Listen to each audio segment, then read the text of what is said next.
Step into a brighter future at Better You School, conveniently located in Barnabas along the Nakuru-Nairobi Highway. We are ready to nurture young minds from playgroup to class 1, providing a foundation for a lifetime of learning in a serene Christian setting.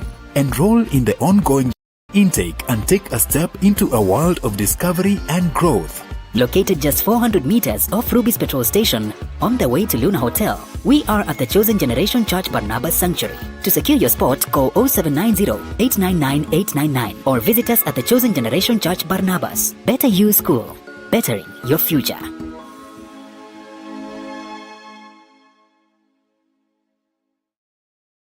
Dreams come to life when you own a piece of the future, a place you can proudly call your own.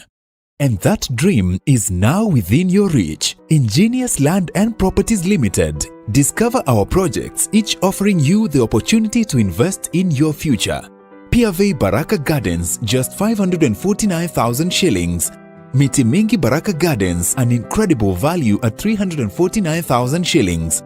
Gilgil Langalanga Gardens, your dream home for only 349,999 shillings. Subukia Baraka Garden, secure your future for just 150,000 shillings.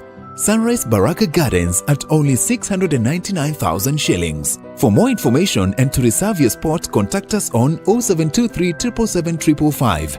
Visit www.ingeniuslandandproperties.com. Visit our offices in Nairobi at Unicity Mall Rooms 26 along Thika Road, Gilgil office next to Chawaka Supermarket, and Nakuru office CK Patel Building 8th floor Wing A. Ingenious Land and Properties Limited. Secure your future with us. Are you ready to take the next big step in your career? Nakuru College of Commerce and Hospitality is a private, TVET accredited institution offering hands-on training from artisan level to advanced diploma. Our intakes run from January to November. We offer a wide range of programs including catering, food and beverage production, housekeeping, tour guiding and travel operations, tourism management, and guidance and counseling. Advance your career with courses in sales and marketing, human resource management, supply chain management, community development, social work, business management, secretarial studies, accounting, ICT, CPA and CPSPK. Tap into your creativity and technical skills through fashion and design, hairdressing and beauty therapy, plumbing, electrical and automotive engineering. We also provide impactful short courses in customer care, front office operations, public relations, event management, and additional training in guidance and counseling. Enhance your global reach with our language classes in German, French, English, Swahili, and Sign Language and Interpretation. Our programs are examined by recognized bodies including NEC, ICM, CASNEB, NITA, and KISM. We offer flexible learning options, full-time, part-time, and online classes. Comfortable and affordable accommodation is available for students from outside Nakuru. Visit us today at 2nd and 4th floors of Equator House, Nakuru. Call us on 0727 424 698 or 0721 582 532 or email us info@nakurucollege.ac.ke or apply online at www.nakurucollege.ac.ke. Nakuru College of Commerce and Hospitality, defining culture of professional excellence. Step into a world of beauty and elegance, where we bring you the latest and trendiest beauty products and equipment that cater to your every need. From luxurious skincare essentials infused with natural African ingredients to a wide array of makeup products that celebrate the diverse beauty of East Africa, we have it all. At East Africa Cosmetics, we understand that beauty comes from within. That's why we also offer a hand-picked selection of holistic wellness products to nourish your body and soul. With our state-of-the-art beauty equipment, you can now bring the salon experience to the comfort of your own home. Discover top-of-the-line hair dryers, beauty tools, and grooming essentials that will leave you looking and feeling your best. Whether you're a makeup enthusiast, a skincare devotee, or a salon professional, East Africa Cosmetics is here to support your beauty journey every step of the way. But wait, there's more. Our knowledgeable and friendly staff is always ready to assist you in finding the perfect products tailored to your unique style and preferences. So, why wait? Visit us today at Jala Plaza Nakuru, Gusii Road adjacent to Kenyatta Avenue on your way to Tidy's Hotel, or Carnation Building along Mosque Road opposite Showmut Plaza. Call us on 0721 340 643. Visit our social media platforms, East Africa Cosmetics. And let East Africa Cosmetics be your trusted partner in beauty and wellness. East Africa Cosmetics, where East Africa's beauty comes to life. Are you passionate about media, communication, or learning sign language? Welcome to Mamlaka School of Media and Sign Language, where we transform passion into profession. We offer comprehensive courses in Kenya Sign Language and Interpretation, ideal for anyone looking to bridge communication gap and make a difference in people's lives.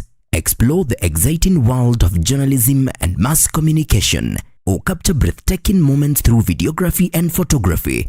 Our TV and film production courses will set you on the path to success. Master the art of live streaming and become a pro in radio production.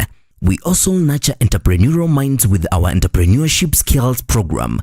And for those eyeing international opportunities, we offer test of English as a foreign language. Enjoy flexible fee payment options tailored to fit your budget. Experience high-quality professional studies that equip you with essential skills. Benefit from attachment placements in reputable media houses, giving you real-world experience. Grow in an environment grounded in Christian values and a commitment to discipline, ensuring a well-rounded education. We are proudly hosted by Mamlaka Television and Chosen Generation Church. Enroll today and step into your future. For more information, call, text, or WhatsApp us at 0700 899 899.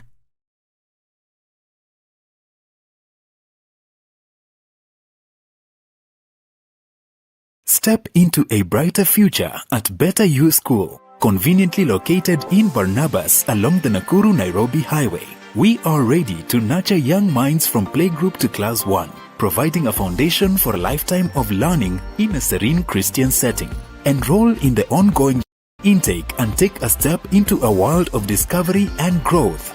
Located just 400 meters off Ruby's petrol station, on the way to Luna Hotel, we are at the Chosen Generation Church Barnabas Sanctuary. To secure your spot, call 0790 899 899 or visit us at the Chosen Generation Church Barnabas. Better You School, bettering your future.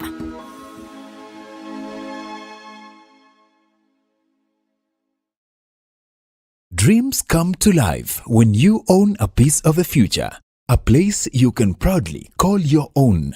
And that dream is now within your reach. Ingenious Land and Properties Limited. Discover our projects, each offering you the opportunity to invest in your future. Piave Baraka Gardens, just 549,000 shillings. Miti Mingi Baraka Gardens, an incredible value at 349,000 shillings. Gilgil Langalanga Gardens, your dream home for only 349,999 shillings. Subukia Baraka Garden, secure your future for just 150,000 shillings. Sunrise Baraka Gardens at only 699,000 shillings. For more information and to reserve your spot, contact us on 0723 777 555. Visit www.ingeniouslandandproperties.com. Visit our offices in Nairobi at Unicity Mall Rooms 26 along Thika Road, Gilgil office next to Chawaka Supermarket, and Nakuru office CK Patel Building 8th floor Wing A. Ingenious Land and Properties Limited. Secure your future with us. Are you ready to take the next big step in your career?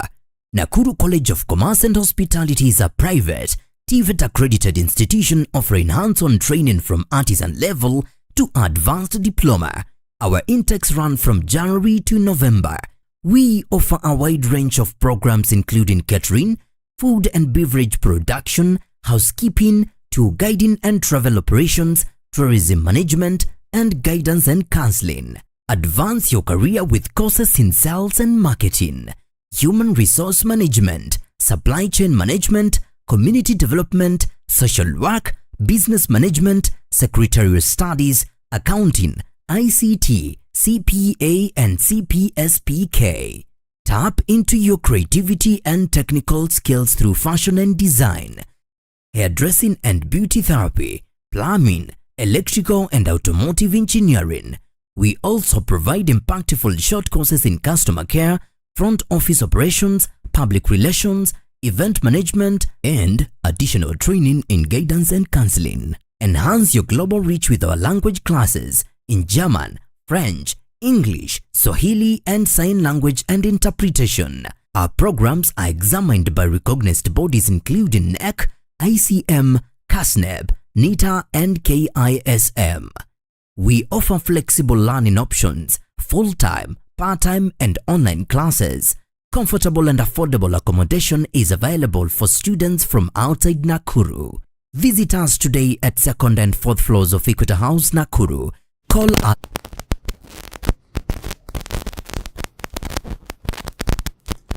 Naam, hujambo mtazamaji popote ulipo, karibu katika kipindi chetu. Leo hii ni siku ya Alhamisi. Ni siku ya 4 ya mwezi wa Disemba, kumaanisha kwamba leo ni tarehe 4 mwezi wa 12 mwaka wa 2025. Natumai kwamba siku imekuamkia vyema zaidi popote pale ulipo, na bila shaka hii leo kama ilivyo ada na desturi tuko na mwenzangu Patriciah. Good morning. Good morning, Derek.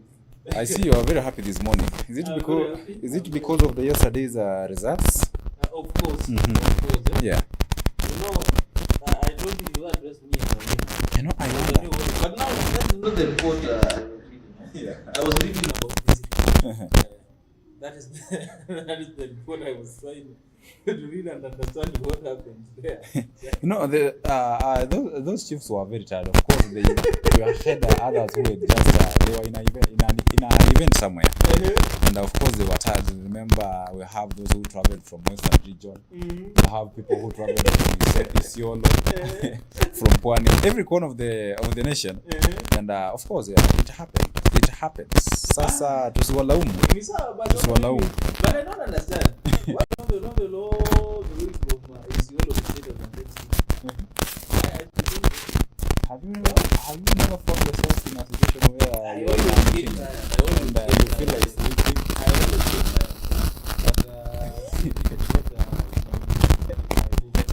You know, the only place where I'm scared of sleeping is during a church service. And in this modern world, you find that the cameramen are always, you find George is there. He waits until the moment you feel like you want to sleep. Then you just find yourself on big screens. You find yourself you are there sleeping. Anyway, yesterday we had a game. Yeah. We had several Premier League games. You guys were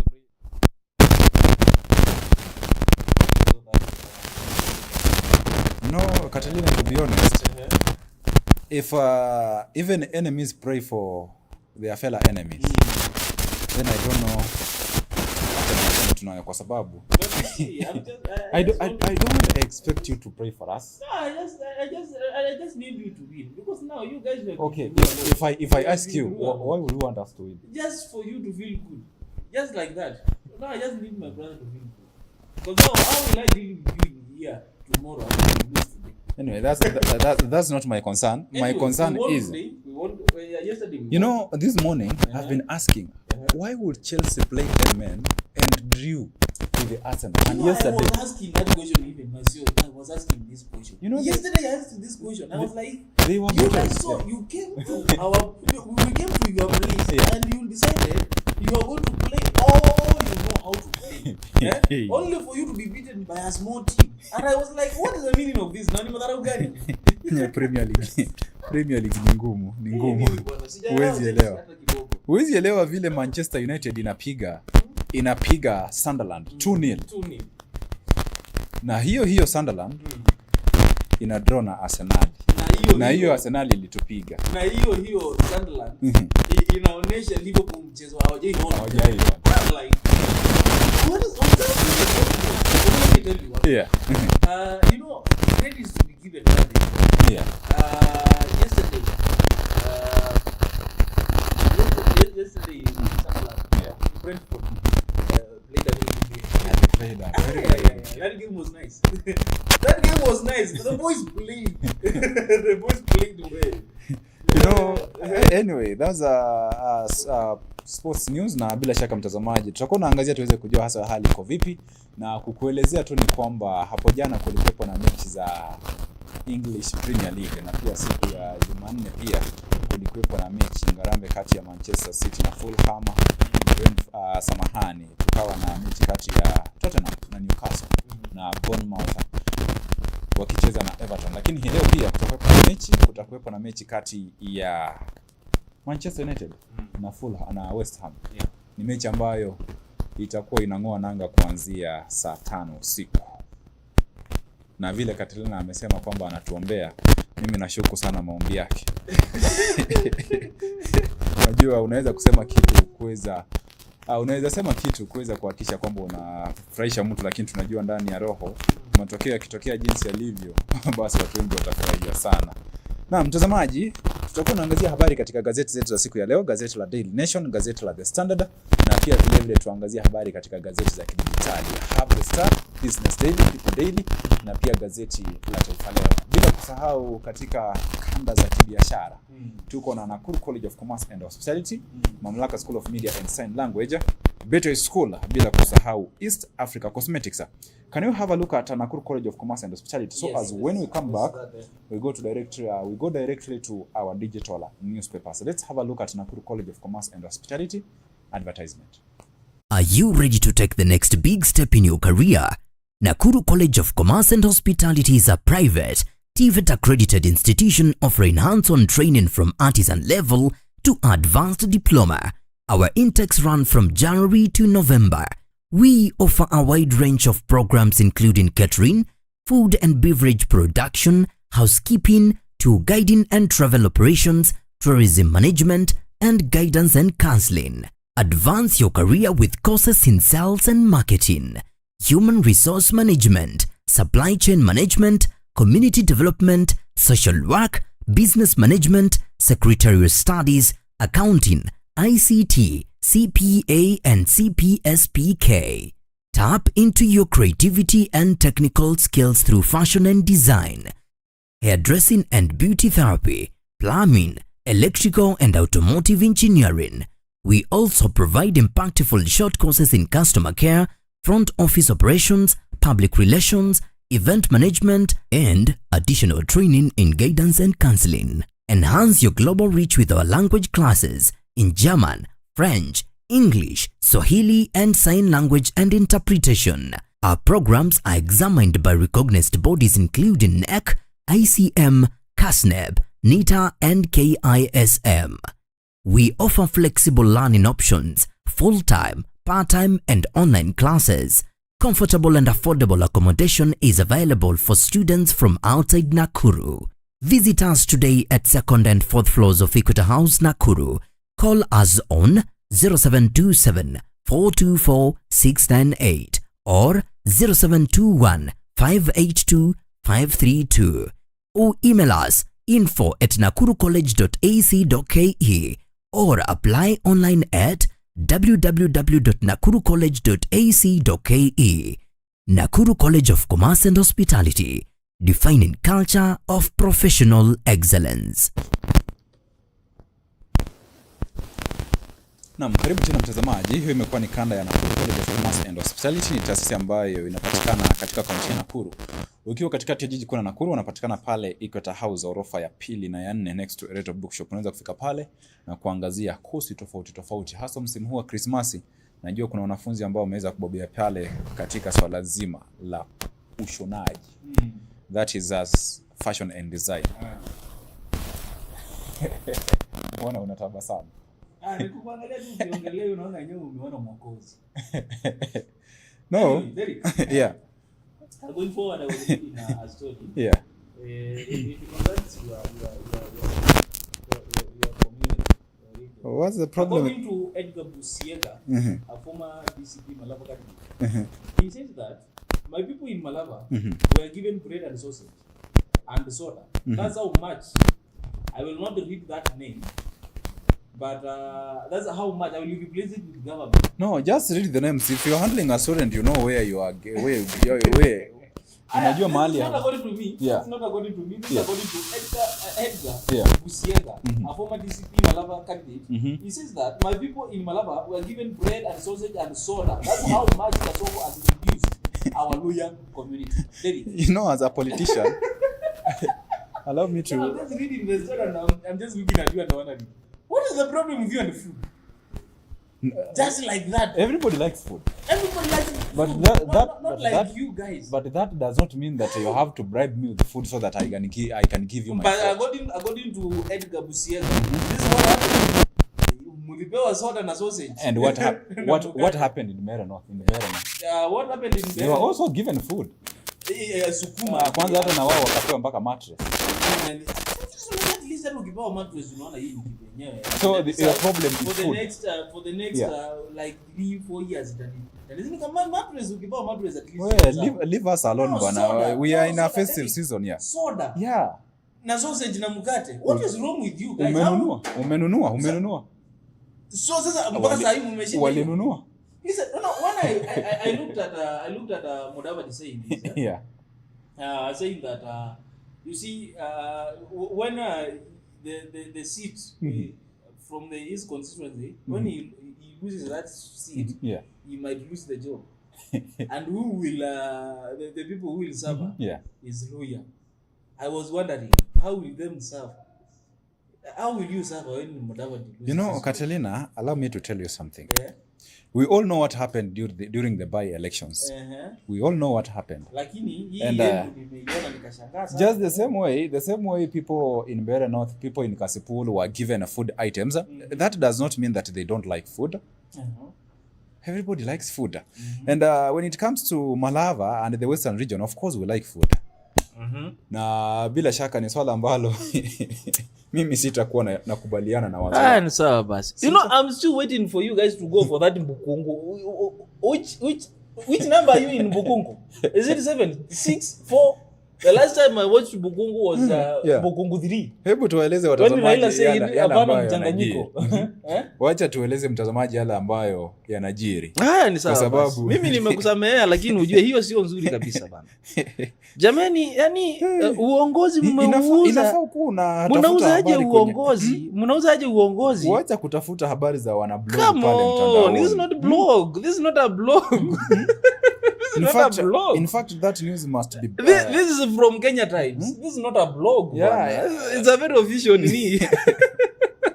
Okay, fine. Now let's have a look at stories headline in our digital newspapers. And of course, I will have the story on page number 7. This is our headline.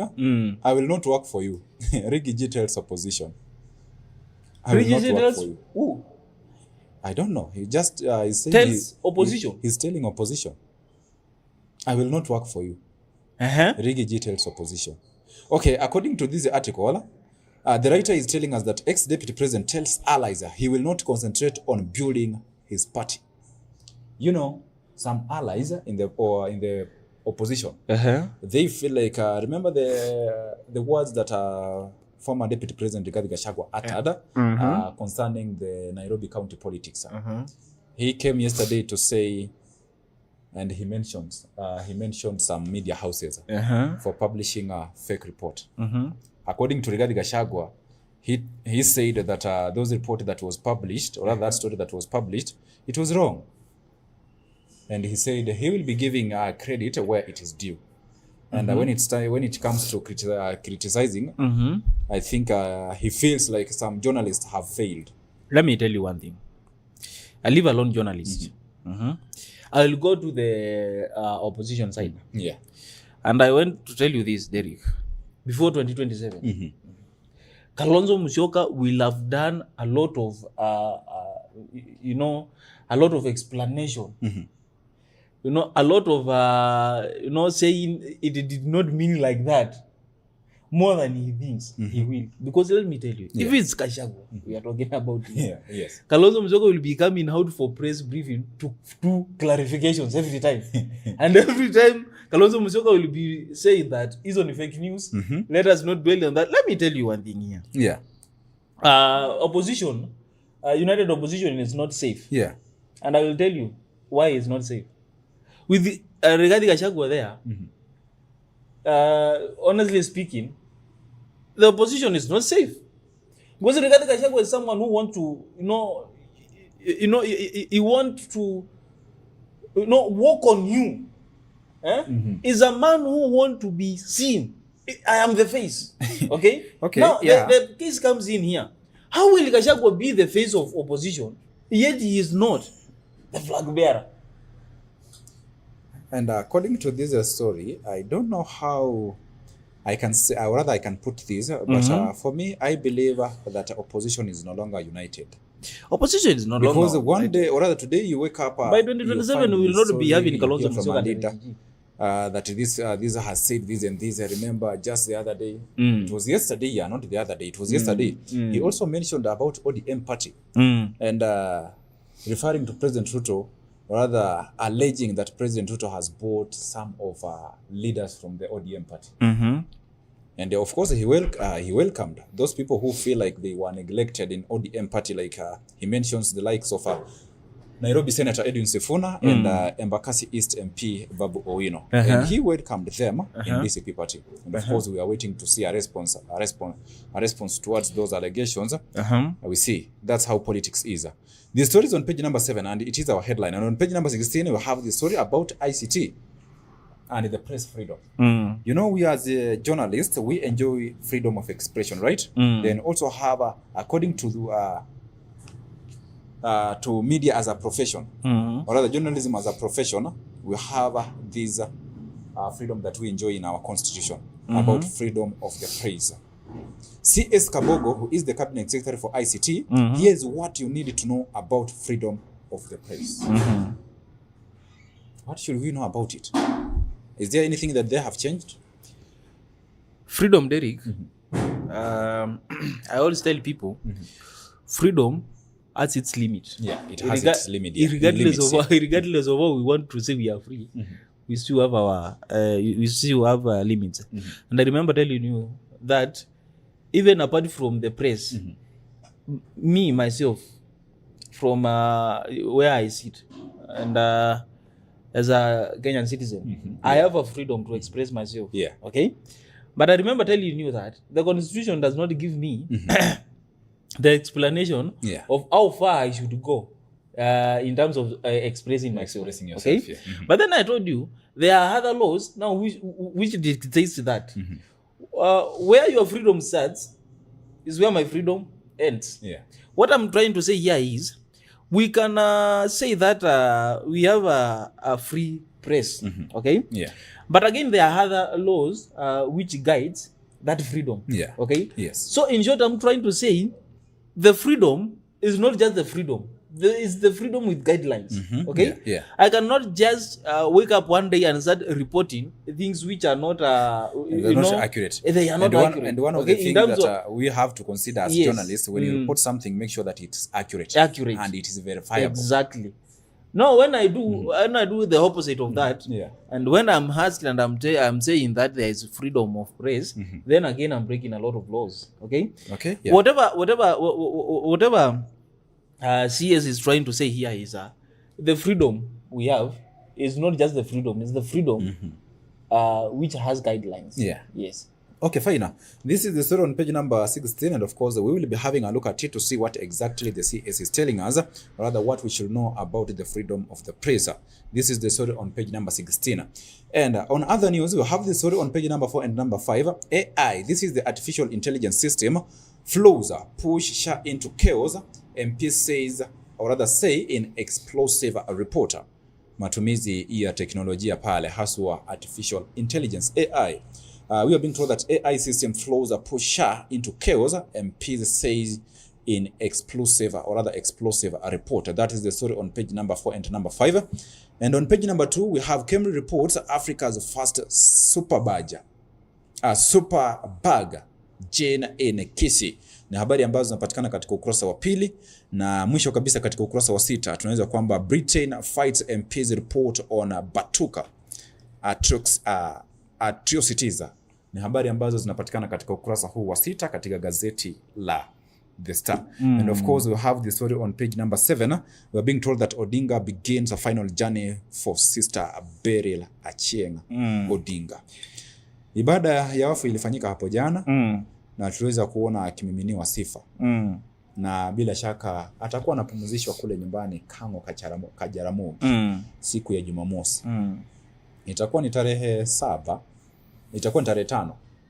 Samahani, tarehe 6. Tarehe 6. Yeah. Itakuwa tarehe 6 siku ya Jumamosi. That's all about the front page of the Star. For more information, get yourself a copy of the Star uweze kusoma na kujua haswa ni yapi ambayo yanaendelea pale. Now let's have a look at Taifa Leo. Taifa Leo katika ukurasa wa pili kilichofanya upinzani kubwangwa. Upinzani umetaja vitisho vya matumizi mbaya ya rasilimali za serikali.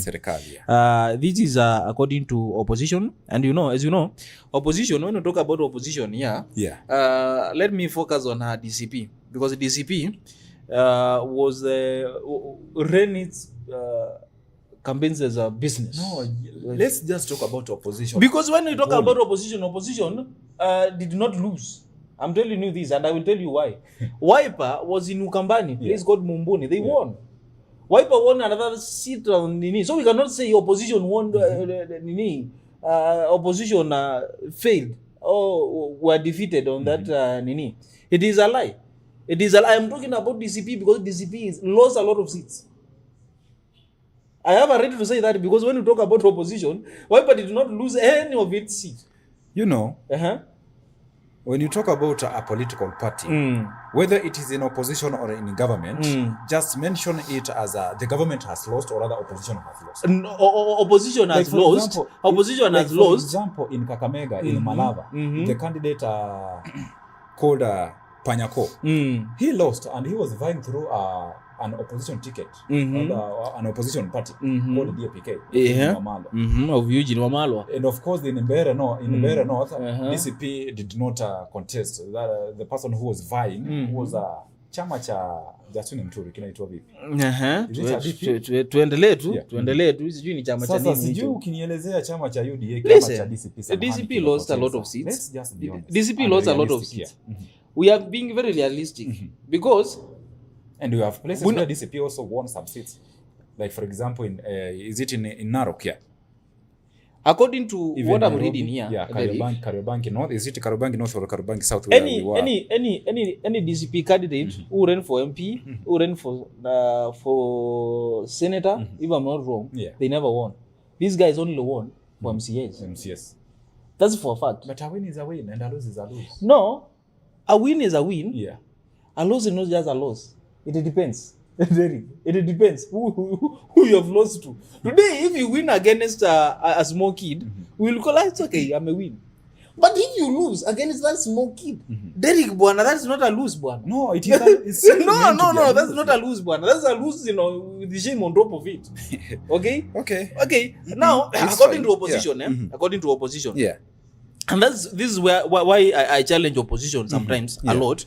Because when sometimes they tell us that serikali ilitumia nguvu na rasilimali za serikali vibaya, I ask myself a simple question. So Natembea was in which side? Because Natembea had a candidate, an independent one, and he won. You see, Derek,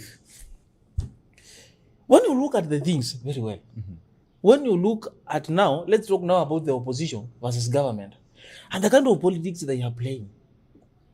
They are not they are not the clean version of politics we expect Kenya to be playing as per now. I have a report that I was following. We have a group that has threatened to sue IEBC and EACC for the irregularities that we saw during the by-elections, during the campaign and during the election process. They threaten to sue IEBC and EACC. Now, Derek, let's agree here that IEBC is not performing. Can we agree on that? Can we agree that IEBC is not doing its work? Can we at least agree on that?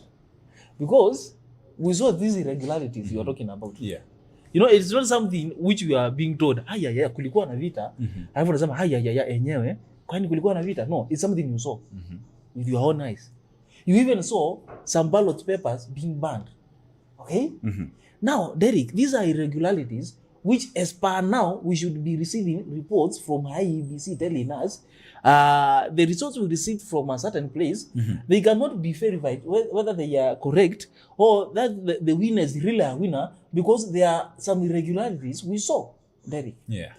Wakati kumetokea furugu kwa kituo cha kupigia kura, Derek. Yeah. Normally what happens, we close first. Okay? Tunasimamisha shughuli kwanza. You have to stop that process. Yeah. Ndio kwanza tutafute amani so that we can continue now voting. Right? Yeah. Okay. We saw this in a lot of areas. IBC did nothing. They even went ahead with all these kind of irregularities we are talking about, and they announced the winners. Okay, fine. That story, I think also we are going to have a look at it on the front page of the Daily Nation because I see the story on page number 10 and the writer is telling us that this is how the opposition lost in Malaba and Beira North. Of course, we are going to have a look at that. Yeah. Okay, do you have other stories? Because I see also have Gachagua atikiza upinzani. People Daily. This is the story about Gachagua. And Gachagua is saying that unajua mimi sitawafanyia kazi. Ja mimi siwezi nikawauza tu hivi alafu mimi niamuke bure. Now let me tell you one thing, me I am having a problem with the opposition. I am not saying I'm in the side of government, neither am I in the side of opposition, but I'm having problem with opposition, and sometimes I even look at them and wonder what are they doing, because now if you are talking about siasa za ati we have a deal, we have discussed this share goes to this share. Derek, what are we talking about? Kwani hii Kenya ni ya kugawanwa? Me, I have no, and this is my opinion. And whoever feels like he can correct me, he can do so. Yeah. I don't expect anything from opposition. Exactly. We are going to see these things, this narrative, this has said this, this leader has said this. And remember right now we are talking, we have a very big tension between DCP party and the rest of the opposition. And the rest of, like, for example, in Kisi, we have this party called the UPA. And people feel like it is kuna wale ambao wanasema kwamba huenda basi kiongozi wao ni Fred Matiang'i. It is not publicly declared. But mimi kwa hisia zangu, even though they call themselves United Opposition, they are no longer united, and we should not expect anything from the opposition. From where I sit also daily. Yeah. And I also stand to be corrected. Opposition party has failed to give us, you know, when opposition was led by Raila Amolo Odinga, they gave us reasons why they are opposing, and they also told us what they will do. Okay. Now there is something the president has been going around saying, which is again, which you look at it very closely, you will find it's very true. Because these guys, they go somewhere and all they do is one term. Wewe Kasongo, wewe. Okay, fine. What do we sell? What are they selling? Okay, before we take a very short commercial break, allow me to have a look at the front page of the People Daily. People Daily, we have the story on page number 7. Kwa haraka tu kwa ajili ya muda tunaweza kwamba can Mudavadi and Wetangula survive without a complete political rebrand? Ni swala ambalo linaulizwa pale, na bila shaka wote wamo katika serikali. Musalia Mudavadi aliweza kuvunjilia mbali chama chake cha ANC, lakini upande wa pili spika wa bunge la kitaifa Moses Masika Wetangula alisema la hasha, chama chake cha Ford Kenya bado yeye ni kiongozi. Na pia vile vile katika ukurasa huu wa 8 tunaelezwa kwamba the real reasons the president is turning to chiefs ahead of 2027. Kwa nini Rais Ruto anaelekea katika machifu? Ni swala ambalo linaangaziwa katika ukurasa wa 8. Na mwisho kabisa kichwa kikuu katika ukurasa wa 4. Why Rutonomics is choking Kenyans' future. And across Kenya, families and businesses are living a reality marked by suffering, taxes, or rather suffocating taxes, soaring prices, shrinking jobs, collapsing small enterprises, and an ever-targeting grip of public debt inside what many now call a death trap economy. Ni swala ambalo linahusiana na kibiashara. Na sijui kwa nini mambo ya kibiashara. Unajua wakati ambapo wanafanya uchunguzi na wale ambao wanatupa ripoti, wanaeleza taifa la Kenya linakuwa ama limekuwa kiuchumi, na katika bara la Afrika tumeweza kuwekewa ama tupo katika nafasi ya 6. Derek, but on the ground, you see, when I have said this several times. I should not be told how the economy is. Yeah. I should be feeling how the economy is. Yeah. No, I'm not the one to sit down and being educated on how the economy is and how it is growing. I'm the one who is supposed to be telling Mr. President, but the economy imekuwa mzuri. Yeah. Umetutengenezea economy. Not the president telling us nimewatengenezea economy. I mean, ni sisi tunaenda kwa maduka kila siku. Yeah. Ni sisi tunanunua bidhaa kwa kila siku. We are the one who is paying those who are paying those taxes, Derek. Yeah. We are the one who have these small businesses. Okay? We are the one who pays those kind of taxes. Unasikia tukilalamikia. Yeah. Ni sisi tunaenda kununua unga, ni sisi tunaenda kununua sukari, ni sisi tunanunua mahindi, ni sisi tunanunua maziwa, ni sisi tunanunua mkate. Derek, I am not supposed to be told nimewatengenezea economy. I am the one who is supposed to be telling Mr. President, but then nimeenda kwa duka jana nikapata maziwa imeshusha bei, unga imeshusha bei. Not you telling me unga imeshusha bei. Unanunuanga na mimi nanunuanga kila siku. Okay, fine. You can tell us your view on how we can rate the state of economy here in our country, but for now, allow us to take a very short commercial break. When we come back, we are going to have a look at the front, or rather, we are going to have a look at the front page of the Daily Nation and the Standard newspaper. Usiondoke. Step into a brighter future at Better You School, conveniently located in Barnabas along the Nakuru-Nairobi Highway. We are ready to nurture young minds from playgroup to class 1, providing a foundation for a lifetime of learning in a serene Christian setting. Enroll in the ongoing intake and take a step into a world of discovery and growth. Located just 400 meters off Ruby's petrol station, on the way to Luna Hotel, we are at the Chosen Generation Church Barnabas Sanctuary. To secure your spot, call 0790-899-899 or visit us at the Chosen Generation Church Barnabas. Better You School, bettering your future.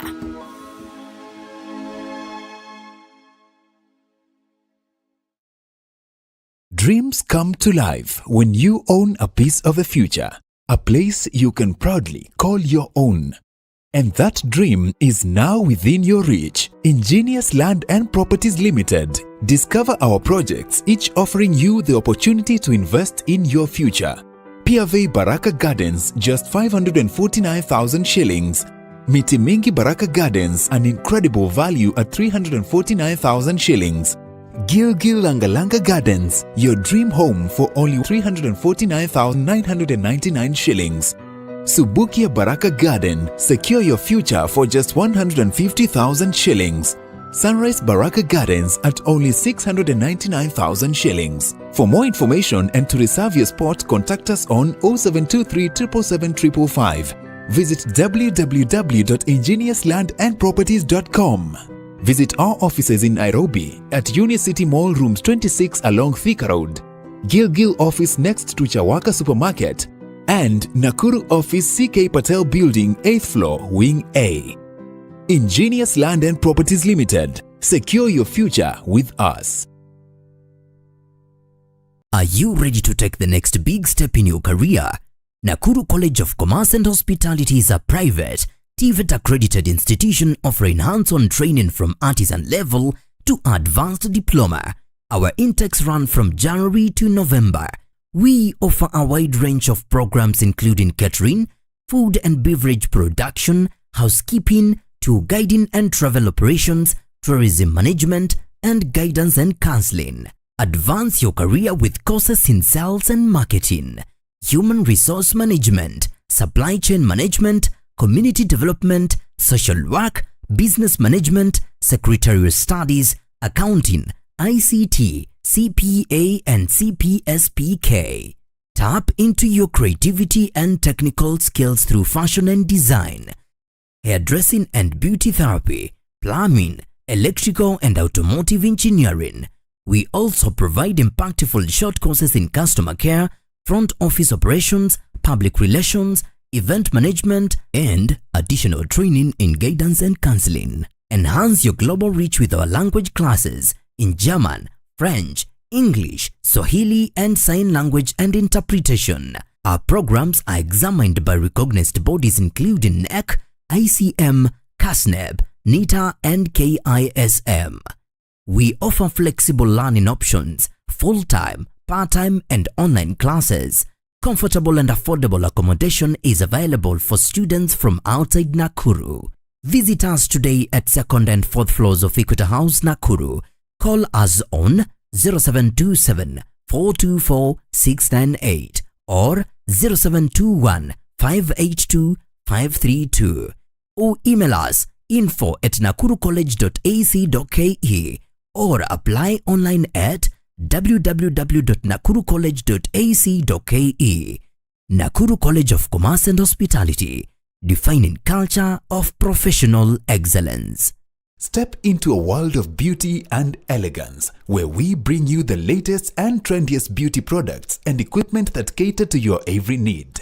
From luxurious skincare essentials infused with natural African ingredients to a wide array of makeup products that celebrate the diverse beauty of East Africa, we have it all. At East Africa Cosmetics, we understand that beauty comes from within. That's why we also offer a hand-picked selection of holistic wellness products to nourish your body and soul. With our state-of-the-art beauty equipment, you can now bring the salon experience to the comfort of your own home. Discover top-of-the-line hair dryers, beauty tools, and grooming essentials that will leave you looking and feeling your best. Whether you're a makeup enthusiast, a skincare devotee, or a salon professional, East Africa Cosmetics is here to support your beauty journey every step of the way. But wait, there's more. Our knowledgeable and friendly staff is always ready to assist you in finding the perfect products tailored to your unique style and preferences. So, why wait? Visit us today at Jala Plaza Nakuru, Gusii Road adjacent to Kenyatta Avenue on your way to Tidy's Hotel, or Carnation Building along Mosque Road opposite Showmut Plaza. Call us on 0721 340 643. Visit our social media platforms, East Africa Cosmetics. And let East Africa Cosmetics be your trusted partner in beauty and wellness. East Africa Cosmetics, where East Africa's beauty comes to life. Are you passionate about media, communication, or learning sign language? Welcome to Mamlaka School of Media and Sign Language, where we transform passion into profession. We offer comprehensive courses in Kenya Sign Language and Interpretation, ideal for anyone looking to bridge communication gap and make a difference in people's lives. Explore the exciting world of journalism and mass communication, or capture breathtaking moments through videography and photography. Our TV and film production courses will set you on the path to success. Master the art of live streaming and become a pro in radio production. We also nurture entrepreneurial minds with our entrepreneurship skills program. And for those eyeing international opportunities, we offer test of English as a foreign language. Enjoy flexible fee payment options tailored to fit your budget. Experience high-quality professional studies that equip you with essential skills. Benefit from attachment placements in reputable media houses, giving you real-world experience. Grow in an environment grounded in Christian values and a commitment to discipline, ensuring a well-rounded education. We are proudly hosted by Mamlaka Television and Chosen Generation Church. Enroll today and step into your future. For more information, call, text, or WhatsApp us at 0700 899 899.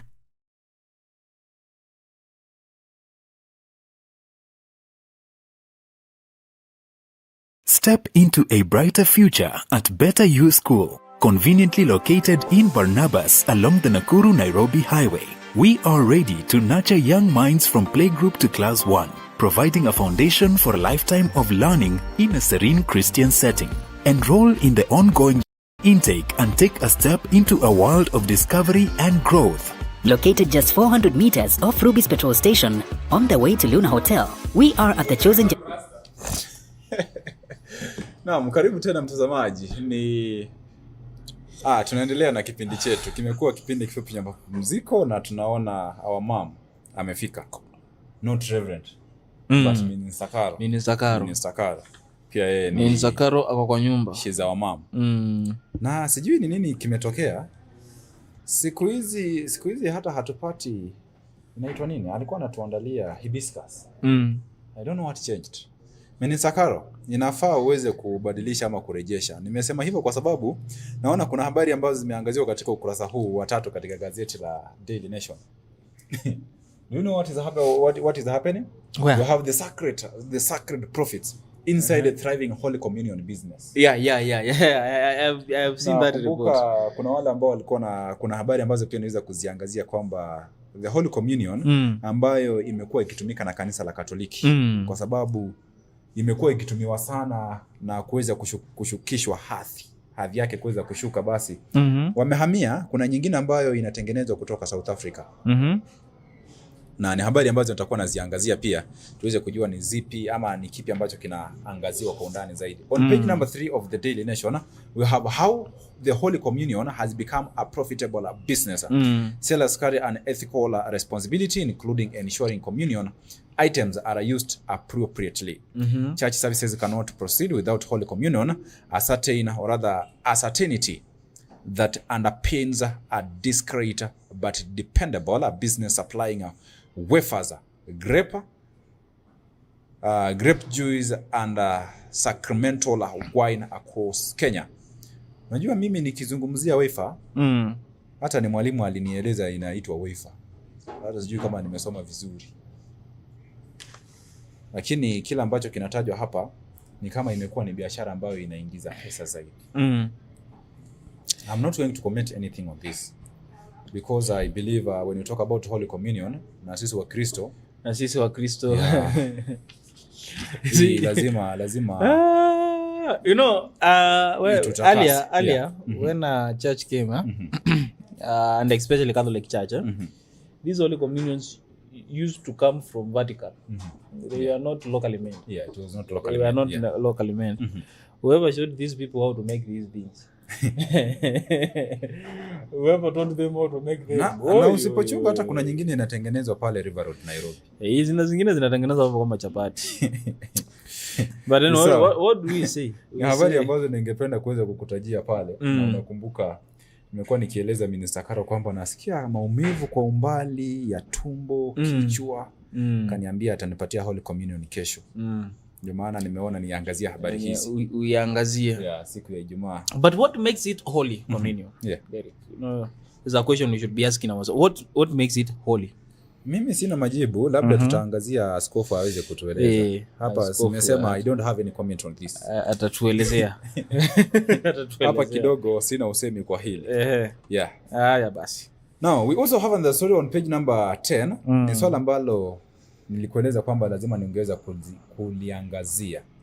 How opposition lost Malava and Mbeere North. Na huko kanieleza kwamba ni kwa sababu ya chakula kwanza huko Western. Kwanza huko Malava, you guys we are given. Unajua nani si mimi nasema. Ni wewe umesema. A man who was running, called Edgar, is the one saying that walikuwa mpigie kura walipewa soda na sausage na mkate. How do you Hey Derek jamani. And then we will meet you at Bukungu as we talk about Kenya marginalizing you want to know how DCP or the opposition brigades lost in Mbeere North and Malava? Here are the answers. Malala says DCP cannot champion other parties since they are all in competitive politics. Tension continued to rise within the united opposition as former Deputy President Rigathi Gachagua digs in on his plan to ring-fence most of the elective seats in Nairobi in 2027 election. And this could be one of the reasons why they lost in different parts of this country, like for example in Malava. Remember we had conversations about DCP also plotting to stage a candidate. Now, when they are in opposition, what happens when Catalina we are the same in opposition? Me, or rather you, George, and I. We become all one. Present our competitors. What happens, according to how I understand politics? Me as a party, I produce my candidate. You as a party, you produce a candidate. My candidate, yeah. George as a party, produce a candidate. Yeah. Then we sit down and do, or rather, do what we call, what do we call them? These votes. They are kind of votes. I know the name is Nini. Then we vote for the best out of 3. Yeah. Okay? Yeah. Earlier, when we had no this coalition, you could have find that Wiper itself has 3 candidates. Yeah. In let's say one constituency. Is when you hear about now Nini kura za mchunjo. Yeah, kura za mchunjo. Okay? Yeah. We all go to the ballot. Sisi wote ni wa Wiper. Okay? So we all go to the ballot. Tunapiga kura. Okay? Tunapigwa kura na wananchi. Mwenye atapita hiyo siku ndio flag bearer. wa nini. It is the same thing which happens in the nini, in what do we call it, in coalitions. Kuna picha nimeitazama hapa inanishtusha. Huyu ni Senator John Muthe. Yeah, Methu. Methu, not Muthe, Methu. Hivi hawezi kumuona kinyozi? Huyo ndio lifestyle yake hiyo. Again Derek, Yeah.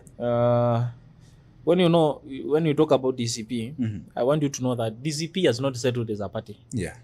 DCP is still fighting. Within the party itself, there's a lot of fights. And I'm saying this because I know I am a resident of Nakuru, and I know what happened with the DCP Nakuru. Walipigana. And that is the truth. Yeah. Okay? The DCP is still has a long way to go in terms of maturing now. Yeah. It has a lot of growing up to do. Okay? In terms of how they structure their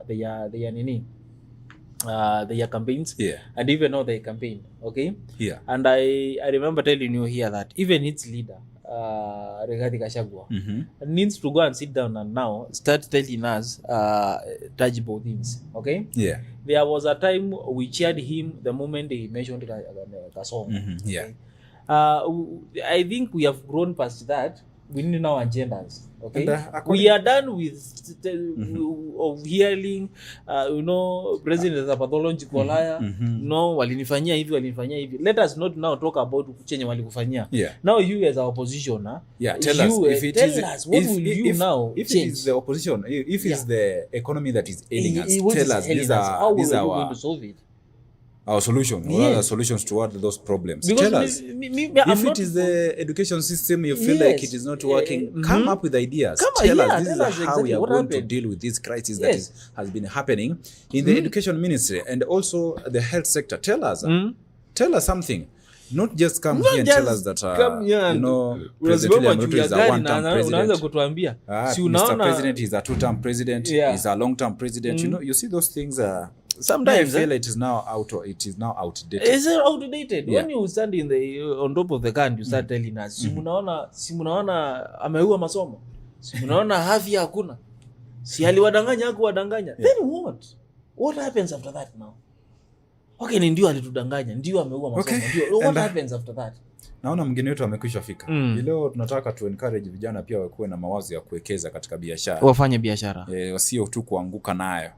Na pesa zote wanatumia kununua airtime ama bundles. Now, nimekuwa nikifuatilia habari hizi, but I see the writer is not answering what he's telling us on the front page.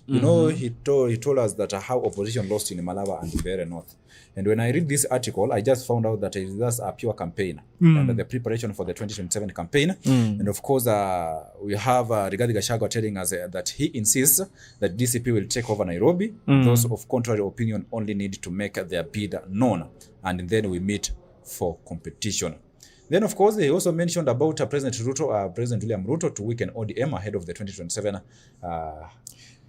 general election. Those are some of the things that the writer of this article is talking about. And of course, we also have the cannibalism, issues to do with the tribal interest. Ni mambo ambayo pia yanazungumziwa katika ukurasa huu wa 10. Labda habari ambazo tunamalizia nazo katika gazeti la The Standard ili kuweza kumpisha mgeni wetu. This is a story concerning Bijiwe. And the question is Bijiwe dead or alive? Is he dead or alive?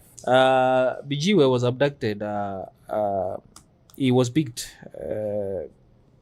He was abducted in June 12, 2021. 2021. And up to today, no one has seen him. No one knows about the report. And according to Justice Martin Muya, he says that I have considered the application made by both sides, and therefore I order the second and the third respondent, IG and DCI, to appear in the court physically on December 16th, 2025 to explain the whereabouts of Bijiwe. So, allow me to ask ourselves this question. We had elections the year 2022, right? And the man was just abducted the year before. Yes. We headed to the general election. Yes. We had issues to do with the insecurity. Yes. And he was a security analyst. What comes in your mind? What comes in my mind is one, he was almost he found something which he was supposed. which he was or not rather supposed. he addressed something that Yes. Was not supposed to be. You know, talked you about hear in people that talk place, about yeah. you are in the wrong place at the wrong time. It is Kenya we're talking about. But he still remains to be a security analyst. He still remains to be an analyst. You see, Derek, in Kenya, and when it comes to politics, there are things you hear. We talk about deep state. You know, unasikia serikali kwa na siri kuu. These things are still there. You know, you don't even in the first world countries like America, they are still there. Let me tell you, if you have been watching documentaries. And you know the things to do with someone from a certain security agents, you know, went missing.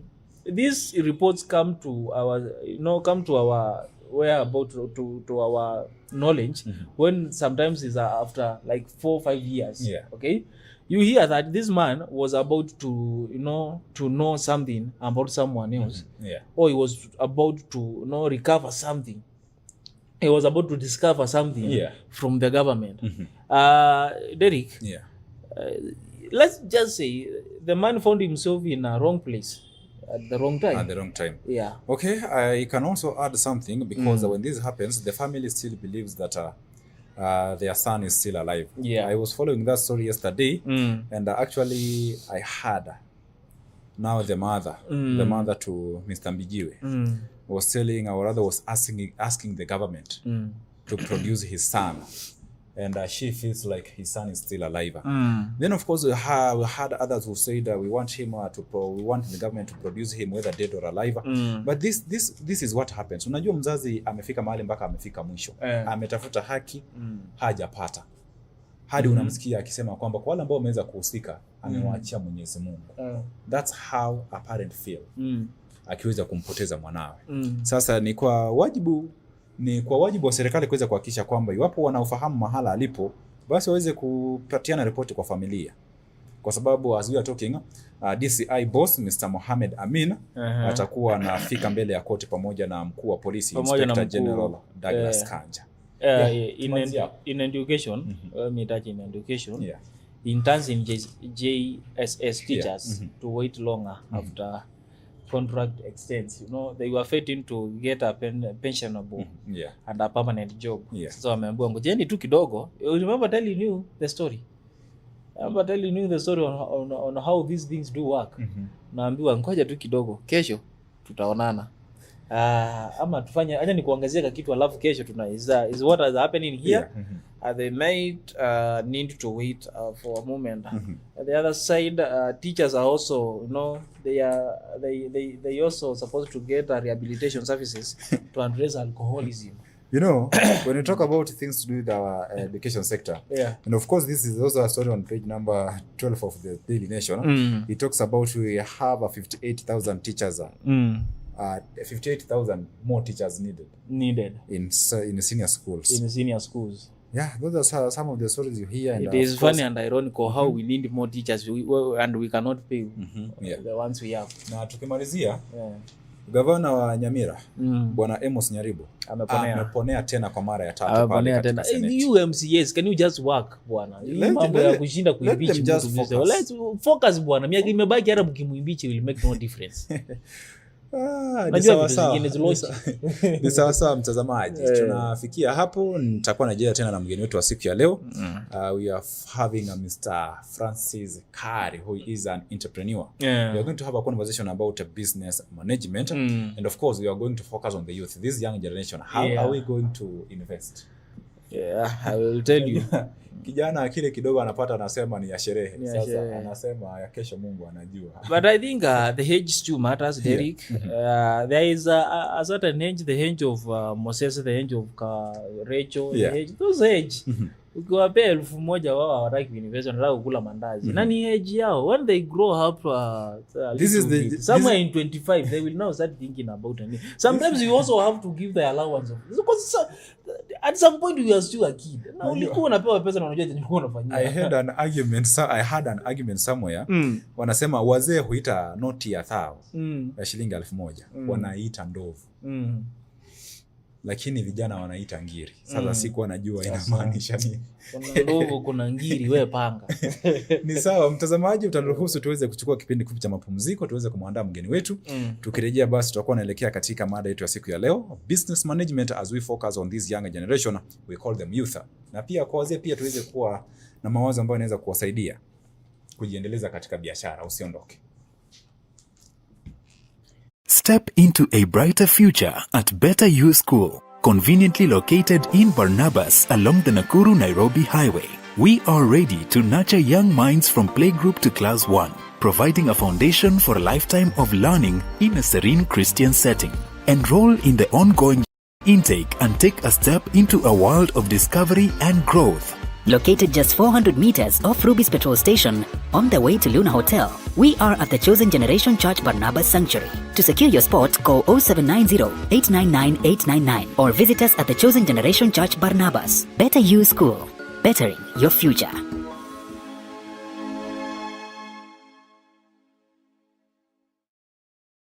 Dreams come to life when you own a piece of the future, a place you can proudly call your own. And that dream is now within your reach. Ingenious Land and Properties Limited. Discover our projects, each offering you the opportunity to invest in your future. Piave Baraka Gardens, just 549,000 shillings. Miti Mingi Baraka Gardens, an incredible value at 349,000 shillings. Gilgil Langalanga Gardens, your dream home for only 349,999 shillings. Subukia Baraka Garden, secure your future for just 150,000 shillings. Sunrise Baraka Gardens at only 699,000 shillings. For more information and to reserve your spot, contact us on 0723 777 555. Visit www.ingeniuslandandproperties.com. Visit our offices in Nairobi at Unicity Mall Rooms 26 along Thika Road, Gilgil office next to Chawaka Supermarket, and Nakuru office CK Patel Building 8th floor Wing A. Ingenious Land and Properties Limited. Secure your future with us. Are you ready to take the next big step in your career? Nakuru College of Commerce and Hospitality is a private, TVET accredited institution offering hands-on training from artisan level to advanced diploma. Our intakes run from January to November. We offer a wide range of programs including catering, food and beverage production, housekeeping, tour guiding and travel operations, tourism management, and guidance and counseling. Advance your career with courses in sales and marketing, human resource management, supply chain management, community development, social work, business management, secretarial studies, accounting, ICT, CPA and CPSPK. Tap into your creativity and technical skills through fashion and design, hairdressing and beauty therapy, plumbing, electrical and automotive engineering. We also provide impactful short courses in customer care, front office operations, public relations, event management, and additional training in guidance and counseling. Enhance your global reach with our language classes in German, French, English, Swahili, and Sign Language and Interpretation. Our programs are examined by recognized bodies including NEC, ICM, CASNEB, NITA, and KISM. We offer flexible learning options, full-time, part-time, and online classes. Comfortable and affordable accommodation is available for students from outside Nakuru. Visit us today at 2nd and 4th floors of Equator House, Nakuru. Call us on 0727 424 698 or 0721 582 532 or email us info@nakurucollege.ac.ke. Naam, karibu tena mtazamaji katika awamu yetu ya pili, na bila shaka iwapo ndio unaungana nasi hujachelewa. Tuko katika awamu yetu ya pili na pia kuna mambo fulani ambayo unaweza kujifunza. Hii leo tunaangazia kuhusu business management or rather youth and business management, na mgeni wetu wa siku ya leo who is an entrepreneur here in Nakuru County and within the city. He's a businessman na bila shaka anaitwa Mr. Francis Kare ambaye atakuwa anatupatia mawaidha. Mwaka ulipoanza tulikuwa tunaita our goals. Na pia unapata kwamba kuna wale ambao walifanya vile walikuwa wamepanga, kuna wale hata hadi sasa walishindwa namna ya kuweza kuwekeza na kujiendeleza katika maisha. Ni baadhi ya masuala ambayo tutakuwa tunajaribu kuangazia, tuone suluhu itakuwa ni ipi. Good morning sir. Good morning sir. Uko salama? Nashukuru. Welcome to Mamlaka Breakfast. Thank you so much. Yeah. Nimefurahi kuwa mahali hapa. Na asante sana. Yes. Utokako hali iko vipi? Hali ni nzuri. Maana jua imewaka. Yeah. Kuna baridi. Yeah, bila shaka. Kweli bila shaka. Wanasema ni msimu wa Christmas. Yes. Watu wameanza kujiandaa. Nakwambia hii town imejaa watu. Yeah. Wana at least 1, 2, 3. Waone vile mambo itakuwa. Na labda tu kuuliza, these are general question kwa sababu ni msimu ambao tunatarajia sherehe ziwe nyingi. Ni kweli. Vile unatazama the society, were we prepared for this season? For this season, naweza sema kwa kweli mambo imekuwa mengi. Yeah. Na pesa watu wengi hawana. Sasa sijui kwa kweli wangapi wanapanga hii Christmas.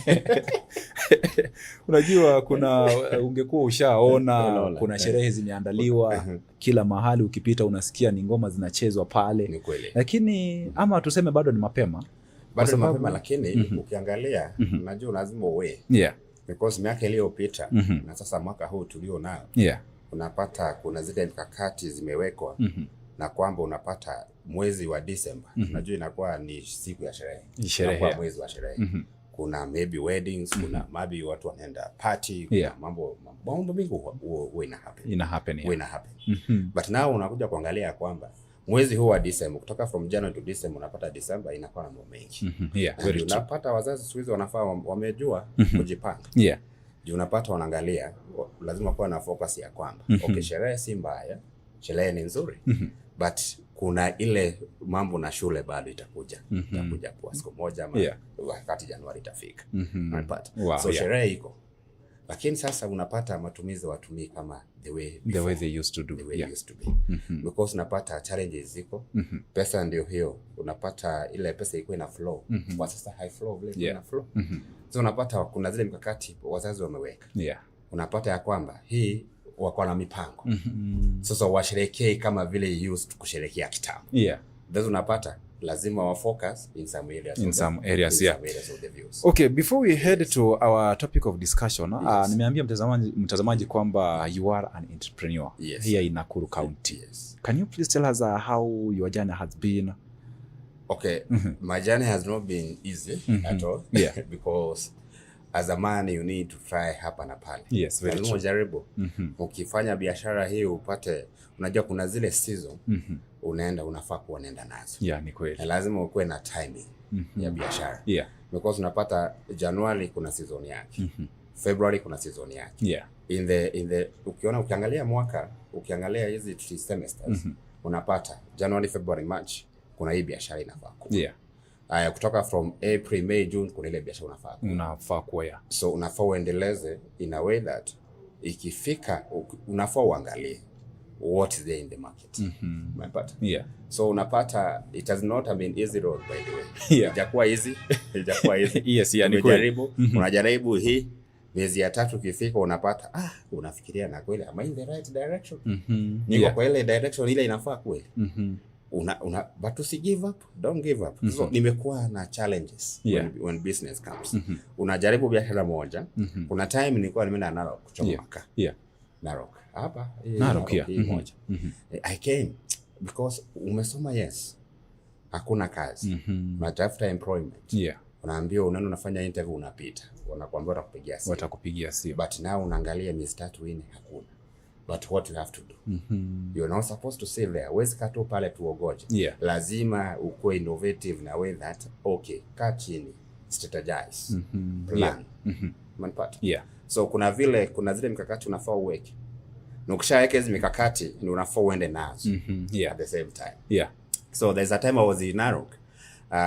It is not a easy road. Tulienda kutafuta msitu huko. Mimi na rafiki yangu. Tukatafuta msitu huko, tulikata miti tukichoma makaa. Tukachoma makaa. In between ile lole kuna wale watu wanafaa kuja kuchukua makaa kwa msitu. So when they come kwa msitu, unajua kwa msitu gunia ya makaa lazima uuze vile watu nakuuza pale sokoni. Pale mjini pale. So tuko na choma makaa, tunacheza gunia moja, that was around 2017. Yeah. 2017. So unapata gunia moja unauza ya makaa ni 400. Wakienda soko wanauza 1000. So I came to note, nikaangalia. Unajua sasa kuna vile unafaa uangalie. Na lazima usome. Yeah. Lazima usome vile watu wanafanya. Yeah. Sasa nikasoma nikajua, hivi ndio kunaendaga. Sasa nikasema hata mimi nione. Nikakomboaga lole siku moja. Iende Kisumu niletee, nikachoma makaa yangu vizuri. Yeah. Nikapeleka wapi? Nyumbani. Yeah, Kisumu. My friend, I tell you, polisi nao kwa barabara walikula karibu pesa yote. Because ukienda wanakuambia hii mara gari ilishikagwa. After kushikwa hiyo lori kushikwa kila kitu ikakuwa. Those are some of the challenges that people face through in businesses. In businesses. So even after all, I always tell myself, it's good you unafaa kuwa na ile confidence ya kwamba hata kama vile li happen sitaacha kuendeleza. Na nikaendeleza tu. Yeah. So leo akakula hii wakafanya kuna pesa kwa nahitaji nitoe atindile makaende Kisumu whichever way pesa sikuwa nayo nimetumia yote kwa msitu. Yeah. Unapata? Yeah, very true. Yeah. Mimi nilikwambia lori ya mwenyewe nilikuwa nimehaya. Nilipigia simu nikwambia na lori imeshikwa sasa sijui tutafanya namna gani. Yeah. Akakuja kanisaidia vizuri makaa ile kaenda tukauza, lakini ile pesa tulipata haikurudisha vile tulikuwa tunatarajia. But in between tukasema hapana, tutaendeleza tu. So from there we go to another step. So nikaa msitu almost 2 years down the line. 2 years down. I never give up in that area. Yeah. You know, you are supposed to look in a business in a way that you are getting profit. Yeah, profit. The main reason why you are in a business, you just make sure you're earning something. At least you're earning something. Yeah. Kama ulipata ile 1000 today ukatoa matumizi ukapata profit ya 200, it's something. It's something. Imekulipa. It's something imenilipa. Because you're 200 by then. Okuwa nayo. At least it achieves something from there. Okay, ni kweli. Sasa nataka tuwasaidie vijana. Na pia hatutazungumzia vijana peke yao, pia wazee wetu pia tuweze kujua kwa sababu hao ndio nguzo yetu. Wamekuwa katika biashara. And wanasema no man stands alone. Yes. Now, do you think the young people today have more opportunities? Yeah, I may say, yeah, they may have. In one or the other. The reason why I'm saying they may have, it's this one thing. Sasa hivi, okay, kuna vijana wengi wamesoma. Yeah. Na wamegraduate at the same time. But kuna wale tu wanapenda kujituma. Yeah. Kuna wale wanaweza jituma na kuna wale wanalilai tu, wamerelax tu. Because maybe their parents have money, they can take care of themselves. Yeah. Or maybe there's something that happens in between and they are just relying. But kuna wale, there's opportunities in this town. Yeah.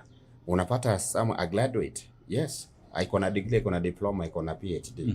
But anauza manguo wapi? Anauza manguo hapa town. Unapata? Because the reason why he or she is doing it, because ameenda interviews akaperform. Hakuna kazi. Employment in Kenya imekuwa challenge. Unless you have a connection. You have a connection, yeah. Unless you connected with someone. But unapata watu wengi, I have friends, wamesoma. But unapata wanatafuta pesa in another way. And it's paying, let me tell you. It's paying. Yeah. It's paying big time. Like to address now the issue of maybe this mitumba.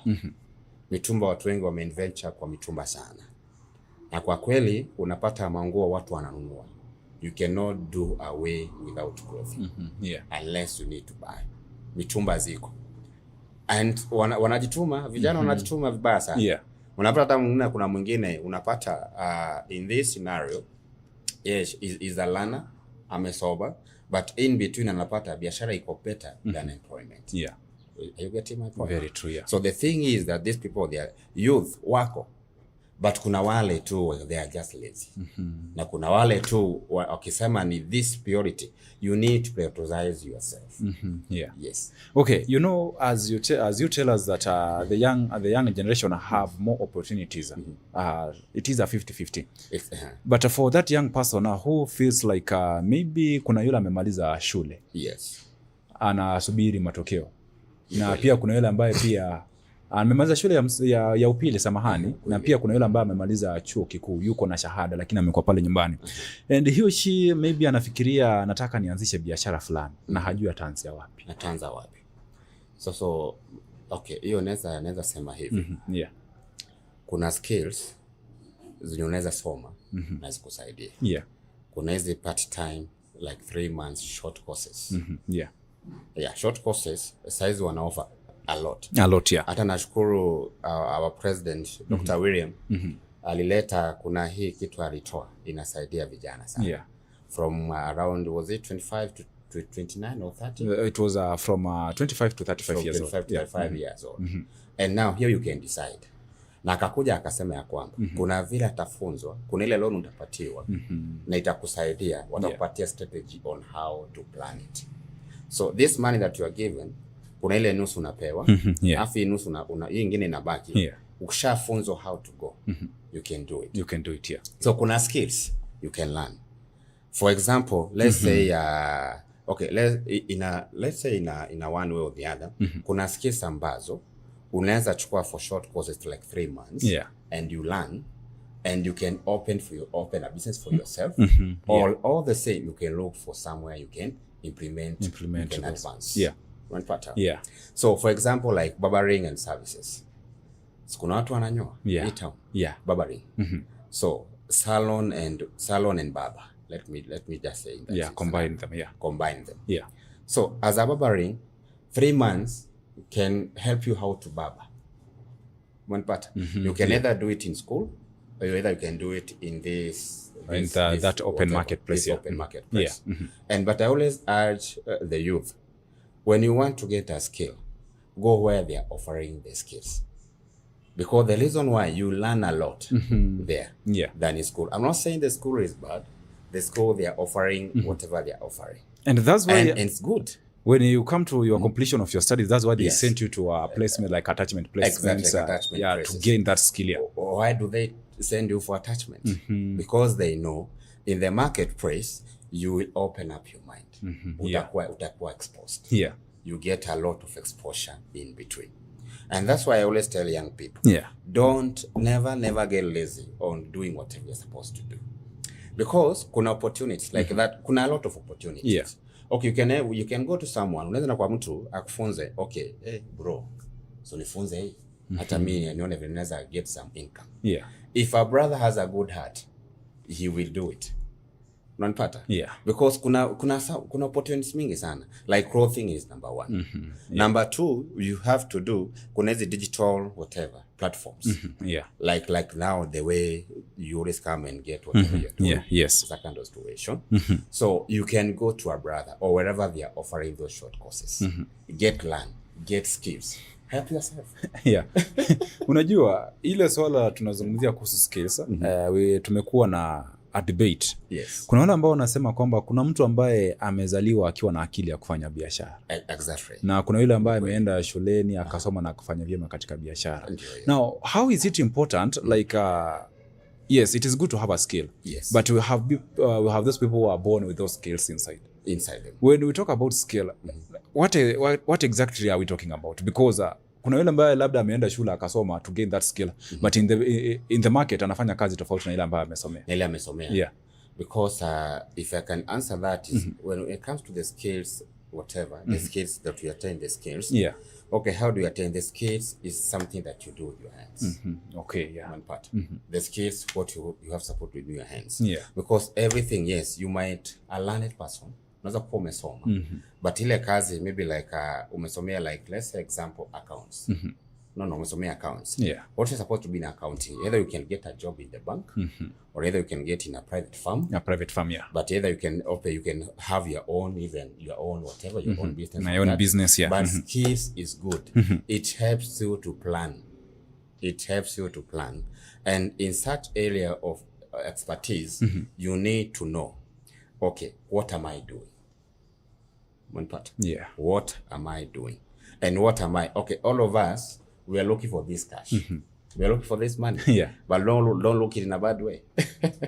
don't look in a bad way. Yeah. But look it in a way that pleases you and pleases God at the same time. Yeah. At the same time. So when you say about the skills like that, I say like barbering services, you can get a skill like that. Either you can open your own entrepreneur opportunity. Yeah. You get a shop, worker at the same time. Or the same, you can look for someone who can helping hand on you.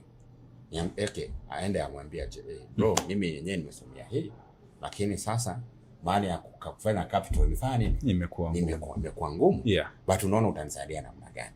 There is people who can help us in this area. Yes. Wow. And I always and I always say it's good when you wake up in the morning, pray, and after praying, God can direct you to that person that can give a helping hand at the same time. Unapata? Skills kwa mingi. Kuna mechanic, kuna hiyo barbering services, kuna mahali wanafanya kuchomelea chuma, kutengeneza gates, second restoration. And hizo unaweza pata. If that person anaweza kusaidia kufanya what you are doing, it's very important. Very important. Na pia because it has been a challenge tumeona katika taifa letu la Kenya. This young generation have been experiencing issues to do with unemployment. Na ni swala ambalo limekuwa likituangaisha. Do you feel it is because hatuna skills kama vijana ama kidogo nafasi za kazi ndio labda hazipo za kutosha? Na kama tuko na skills, kwa nini basi hatupati kazi? That's the biggest thing ambayo mtu anataka tu kusikia asubuhi hii leo.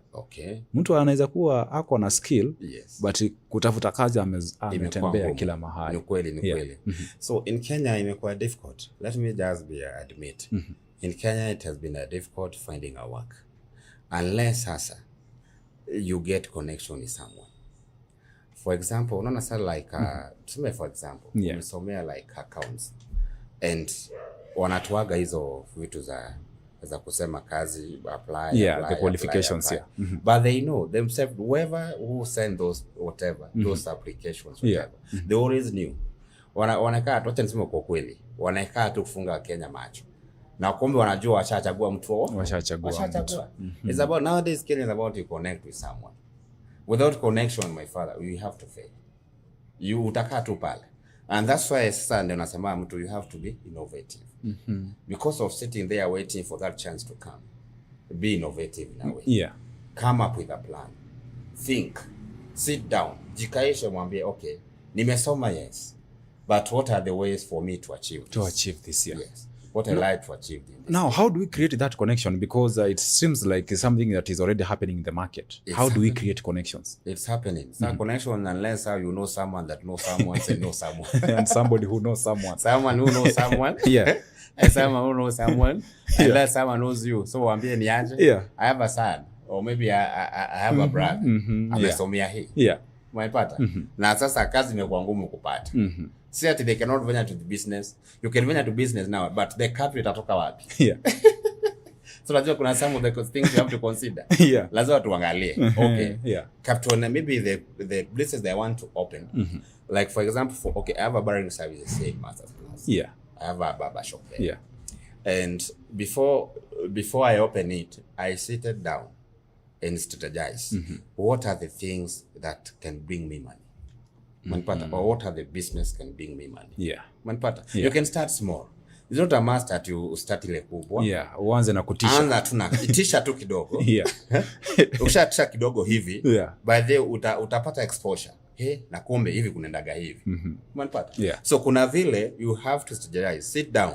Okay, everything is not about the money, but when you sit down and come with that a plan, a plan, you never know. Someone can come from anywhere, but I have this plan. You can share with someone. Oh, this is a plan. Why can you not partner? You can partner. How much do you have? We partner together, and something come up. Mnapata sasa grow from step A to step B. You are moving to a certain place. You are moving to a certain place. Zina mwanzo na ile kubwa, atile kubwa, start na ile kidogo. Na tunasemaga is better the business that to start small and then you grow bigger at the same time. Wow.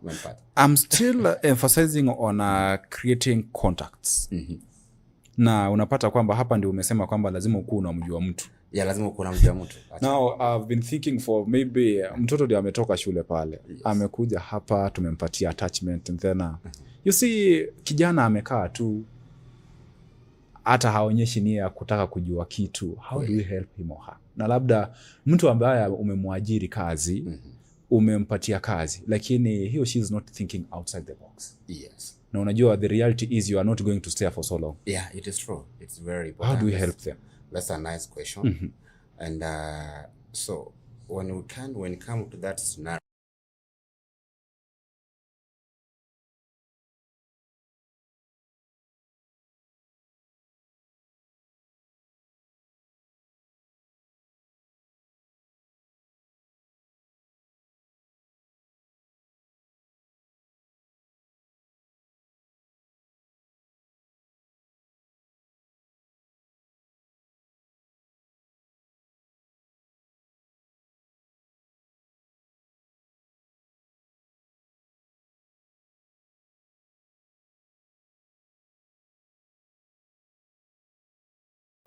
ama yeye umjulisha ama kujulisha. Yeah. What's the problem? What is the problem? Yes. So that's another step. Let him open up for you so that you can be able to help him. Because najua one thing or the other, kuna mambo mengi, watu fikiria mambo mengi sana. Ni kweli, yeah. Umenipata? Yeah. Because others, they need to get rich within 2 years down the line. Or they just think that you can wake up and become rich. You can wake up and get rich at the same time, or maybe you can wake up and get wealth at the same time. Yeah. So kuna ile process. Either a she or a he, sit them down. Yeah. Let them discuss. Let them know why the problem. If personally you cannot help them in a way, then you can consult a person who is above your level. Yeah. Yeah. When it's above your level, now you can, I have a friend and you can love to help each other. Yeah. Tutamsaidia namna gani? Because you can see the potential in him at the same time. Yeah. But now is not going the way you're supposed to go. This life, you have to build early. You have to build early as much as you can. Because najua nao miaka nao inasonga. Kuna mahali utafika now you need to be financially independent in one or the other. Kwanza ni changamoto kwa watoto ambao wametoka university ama wametoka colleges ama hata wamemaliza form 4 na we have those parents wakati amemalizana na masomo kulipia mtoto school fees kama ni secondary ama high ama kama ni college unapata kwamba anamwacha pale, kijana ajue ataanzia wapi. And that is the time when unapata kwamba sasa mtoto huyo anaanza kuulizwa unafanya nini nyumbani. You see those questions. Ni kweli, it is true. Yeah. And let me appreciate our parents, both dads and our moms. Yeah. They have done a lot for us. They have really done a lot. Yes. And we really, if it's not like, come and see how we couldn't have what we are.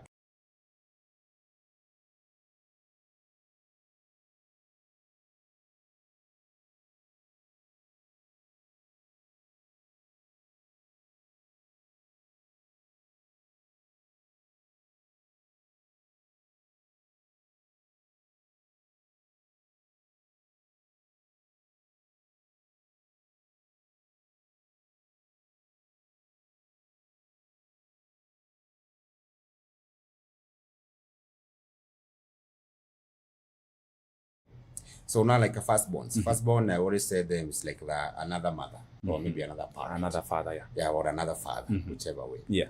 Because in one thing or the other, unapata sasa amechukua responsibilities za ule mzazi sasa. Anataka kujua kila kitu inaenda vipi. Mbona inaenda namna gani? Ndio weza kusaidia akasema I need these people, I need my brothers and my sisters to have a good life. And now let me let responsibilities, like maybe for example, okay, like calling, okay, how is it going? How's the plans?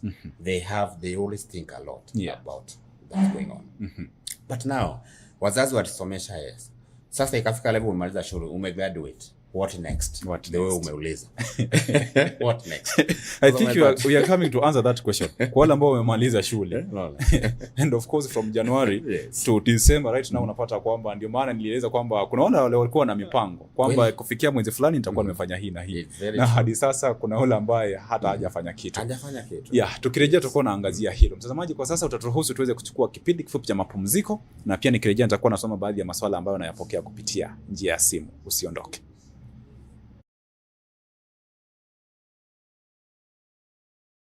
Step into a brighter future at Better You School, conveniently located in Barnabas along the Nakuru-Nairobi Highway. We are ready to nurture young minds from playgroup to class 1, providing a foundation for a lifetime of learning in a serene Christian setting.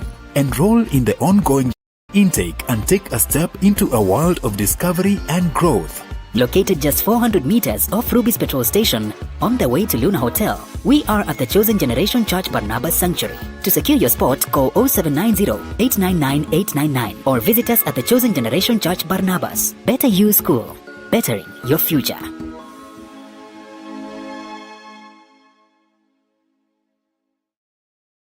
Dreams come to life when you own a piece of the future, a place you can proudly call your own. And that dream is now within your reach. Ingenious Land and Properties Limited. Discover our projects, each offering you the opportunity to invest in your future.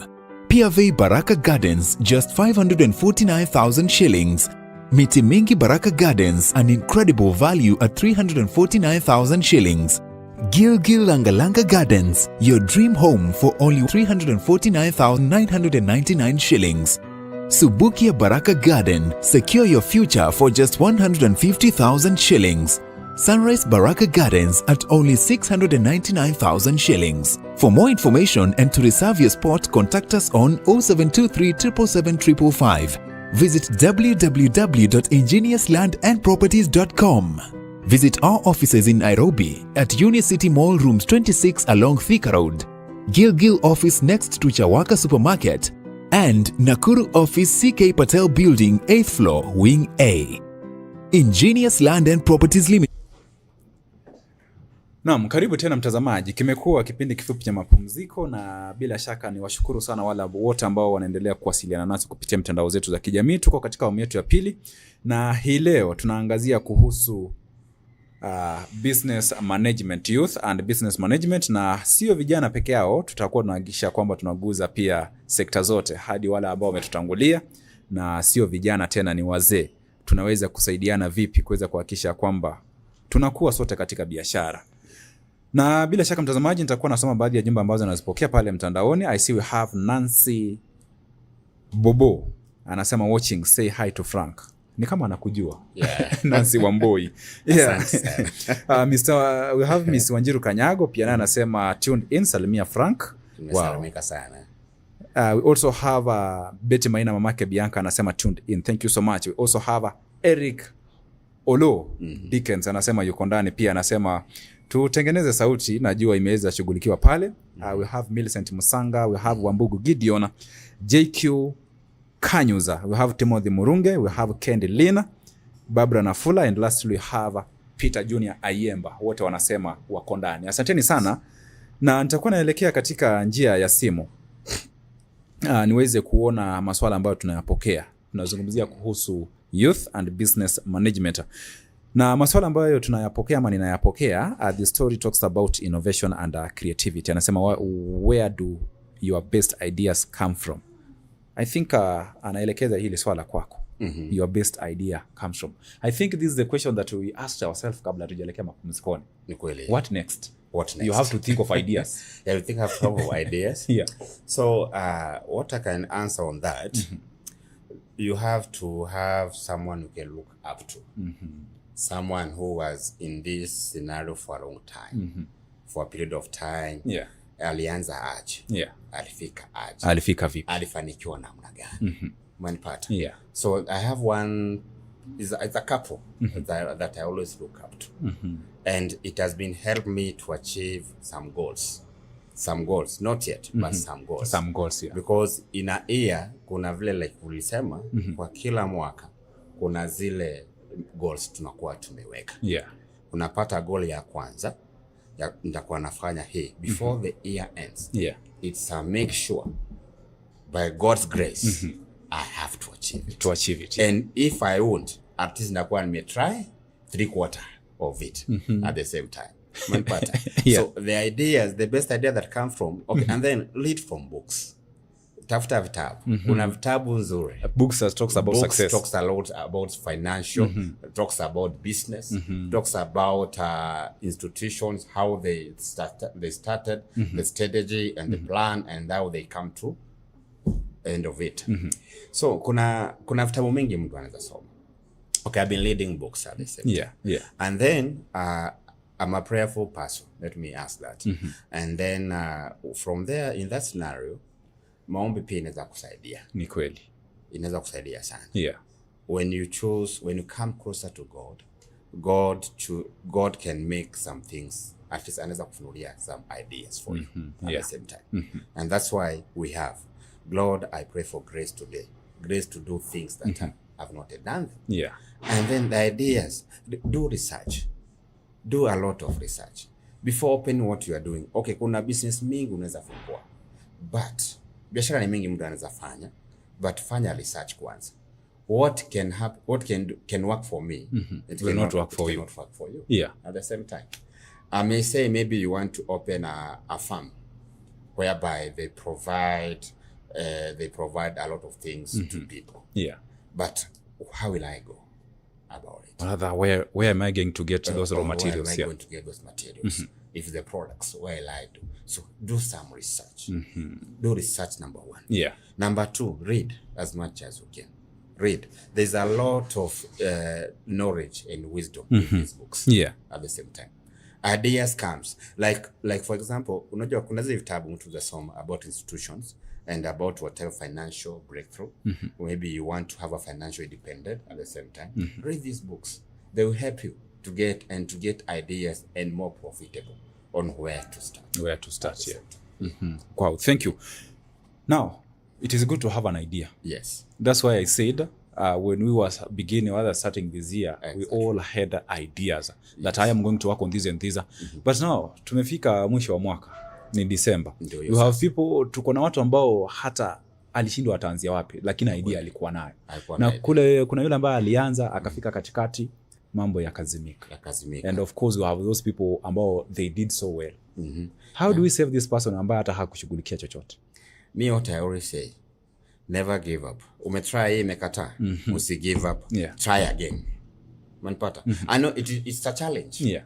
It's hard because mtu anaanza uliza, okay, najaribu namna gani na sina pesa. Najaribu namna gani? Unaanzia wapi? Unaanzia wapi? I'm not employed. Nowhere I'm getting some cash. Nowhere I'm doing anything. Yeah. I'm totally, I don't know where to start at the same time. But now, what I always say, you have the idea, yes. But the problem is, come up with something that, okay, start, that's the way I say it, you have to start small. Yeah, start somewhere. Yeah. Start somewhere. Even that 1,000. Saizi, I have seen young generation wakifanya digital marketing. Unapata young task, ameenda kwa mitumba kule. Anapiga, anachagua tunguo tuzuri. Yeah. Anapiga photo. Anapiga picha. Yeah. Na nguo kadres kazuri unaweza pata na 300, 200, 400. Yeah. At the same time. Yeah. Start somewhere. Anapiga photo, anaweka WhatsApp. Ama anaweka maybe kwa TikTok, yeah. Or whichever way. Kuna hizi platforms. Kuna hizi platform you can enjoy from them. So I have a girl, a lady friend. Yeah. We used to work with her those time kidogo. Yeah. So that's what she's doing. Anaenda kwa mitumba huko ana choose tu vitu tuzuri na appetize tu watu. Najua ladies they love good things. Yeah. Ladies love good things. Ana amemeja na ladies sana. So anaenda anapiga photo, anaweka WhatsApp na anaweka prices. Watu akisha view, anauliza how much is this? How much is this? Yeah. Where can I find it? Yeah. Panda you is pata nakuletea uko wapi? Naweza kutumia. So ana convince the client. I can sell. She can buy with 300, and she can sell the client maybe 1,000 or maybe 700, and they put a profit. And you have to embrace them because me, I also wonder how they do the deliveries. Unapata mtu amechapisha pale, anakuuliza tu like duka iko wapi, anakwambia ninaweza kukuletea. Nitakuletea. Iko tu somewhere, but I can bring it for you. Na anakwambia you can pay a small amount, then ikikufikia, then you will pay the rest. No problem. Those things, yeah. That's how it happens nowadays. And unapata as time goes by. I had a friend in Nairobi. Anafanya hivyo. She's employed, yes, but she works in a farm. But part-time, that's what she does. Now she deals with men. She goes to whatever kikomba huko, anatafuta majampa mazuri, mahoods, yes, mahoods, wakati wa baridi. Yeah. Anazipiga picha, na anapost. Akisha post, kuna wanavyo wanauza, na inakaa fiti. Naweza ipata wapi? Ninauza. Nikulete sangapi na ni how much? And then I'm being just pay me down payment. Then if you delivered, do the rest. Yeah. One part. So you can start from somewhere. Yeah. You can start from somewhere, my friend. Yeah, and I think we also have another question. Thank you. Hiyo swali ilikuwa imetoka kwa anaitwa James Maina. Thank you so much for your question. You are asking about aliulizia kuhusu where do your best ideas come from. Na umeweza kutujibu vizuri because you must have a strategy. Na ukazungumzia you have to think of something to make sure that you become outstanding. Now, about management and leadership. How do we learn to manage these businesses? Because I believe as a business person, you must have those qualities or other characters that makes you survive in the business. In the business, that's a nice question. It's a very nice question. Yeah. Now, when it comes to management and leadership, let's say, for example, okay, it's not for example, it's not your company. Yeah. Maybe I've employed, and then maybe the directors have trusted me with with their show, the shop or the company, or maybe the company itself. But hapo ndio sasa you have to have you come up with something that the people that you are working under. I'm still asking myself because imagine for somebody who is employed somewhere and he's taking a very good care of the company. Yes. But yeye upande wake kidogo mambo yamemlemea, hajui kulinda kazi yake, lakini ya mwingine anaifanya vizuri. Yeah. So hiyo unaweza sema maybe the grace. Unajua kuna ile neema Mungu anapea mtu. Yeah, true. Unapata. Unapata sasa yako na ya ule is like you are taking care, you are taking the owner's work as yours at the same time. Because there's a time I used to manage around, I had an institution, it was a big institution whereby we are offering these services for men, grooming services. Grooming services. So where men come, they get shaved, they get pedicure, they get done service, grooming services as a whole. Yeah. But now, dealing with people, my friend, inakuwa a challenge. Yeah. Inakuwa a challenge because now you need everything to be in order. In order. Manpata. Yeah. The directors have trusted you with that. And you have to deliver. And at the end of the day, you have to manage that place in a way good possible. Yeah. Sasa inafika mahali baka unasema okay, how can I go about it? Yeah. How can I go about it? Because management, it has a lot to do with it. At the same time, leadership, you have to read. As a leader, there are some of the qualities you need to check. As a leader, kuna some of the things you need to say no to. No to this. Like kuna some of the things you need to say yes. Yeah. You can never like with everyone. What's spend on kila mtu. But you know where, for you to deliver that, to go to another level, you have to do what is right. Either in the eyes of men or in the eyes of those, in the eyes of directors, in the eyes of those that are under you, whichever way. Yeah. But you have to give the best you can at the same time. Yeah. So when it comes to answer that question of you, inakuwaga, you have to have a business strategy at the same time. Yeah. Because it's a long term. Business is a long-term plan that outlines how a company will achieve its goals. At the same time, and what can you do about it? Yeah. Because you have to create value for stakeholders at the same time and gain competitive advantage. Yeah. You see? So, and you have to remain the same. Lazima now, in this level of life, to say for example, now you want to take this company to another level. How will you achieve that? These are the things you need to ask yourself. To ask yourself, yeah. How will okay, I'm a manager, yes. These are the directors. Yeah. Sit down, talk, and see how you have to take it to the nini. So kuna ile, you have to provide direction as a manager. And for our friends who are employed full-time.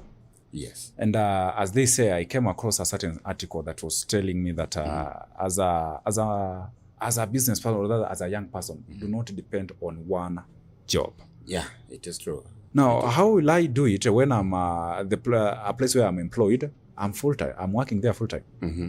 Then, of course, I have to pay some bills. Na unapata kwamba pesa hazitoshi. No kweli. Nikianza kufikiria biashara inahitaji nikuwe pale. Again, I read a book ambayo inasema kwamba as you think of having a business, just make sure that business you take it as a full responsibility. You have to be there. Ni kweli, it is true. Yeah. It is very true. Yeah. It is really true.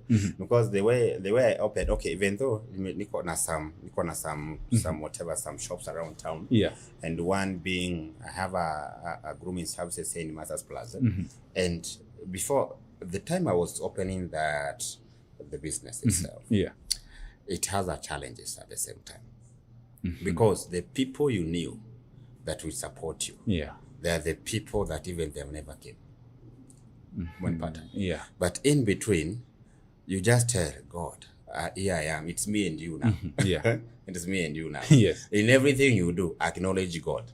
He will surely help you. Yeah. Kila kitu unaanza kufanya. Yeah. Ambia tu God, ni hapa na hapa. Yeah. Mimi na wewe? Na wewe. Mimi na wewe. Yeah. So the time I was opening that business, because kuna wakati nilikuwa nafungua zingine kwa chini. But it came time, one by time, when I'm not there. If you are not there, business is bound to fail at the same time. Because whoever that you have employed, or whoever is taking care of that, the business yours. Yeah. Okay. Yeah, hata ana hiyo nini.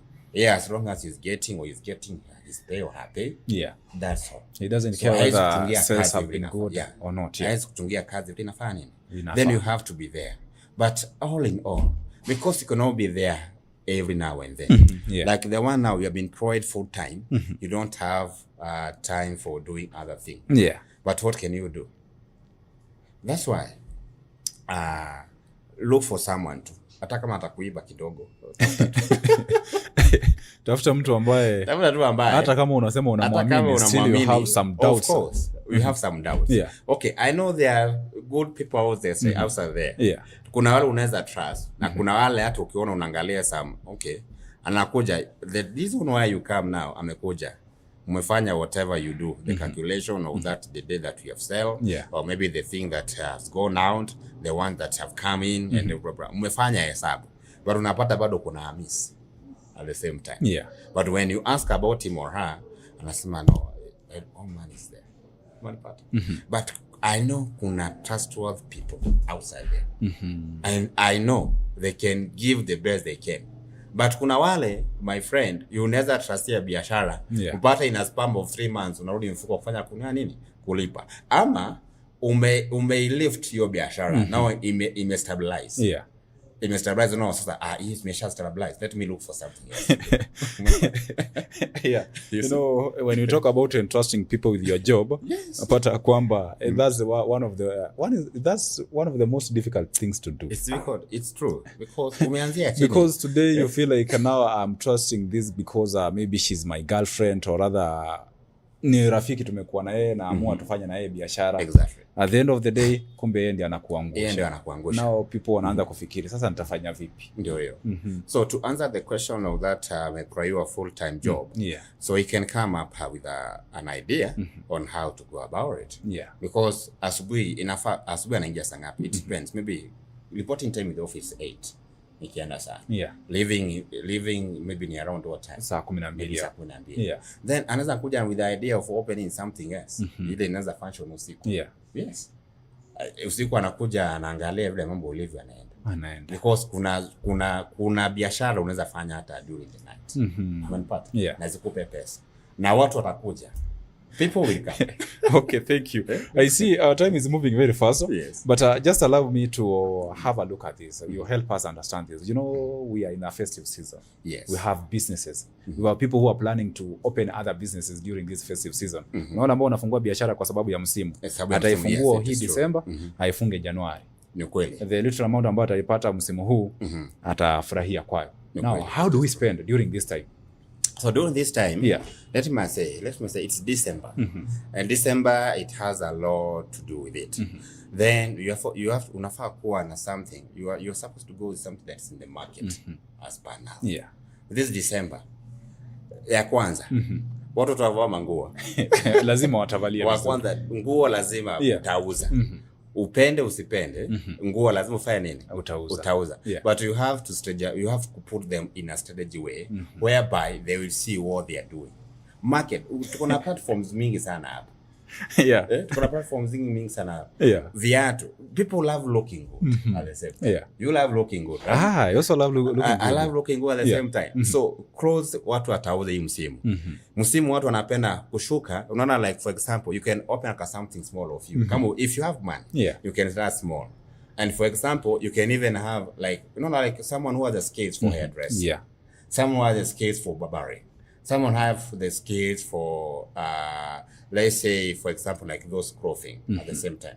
Saizi msimu saizi yenye iko watu wako na pesa ni hotel industry, watu wanauza manguo, watu hairdressers and beauticians at the same time.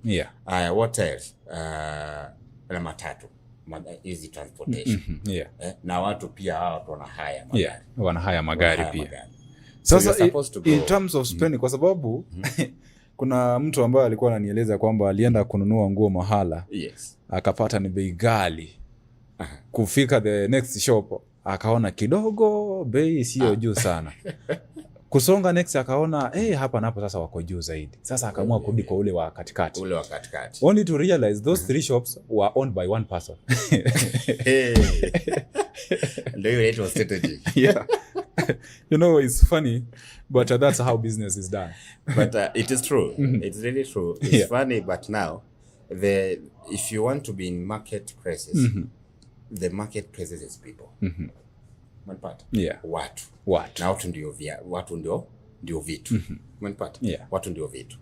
So you should have a nice conversation with the one, either you are selling, or either you are the one, the owner, or you are the one pertaining the whatever you are doing in the same case. Yeah. So communication, number one, is key. Matters a lot. Communication number one. You see how you welcome client in your business. Yeah. Hey, hi, karibu, with a smile, whichever way.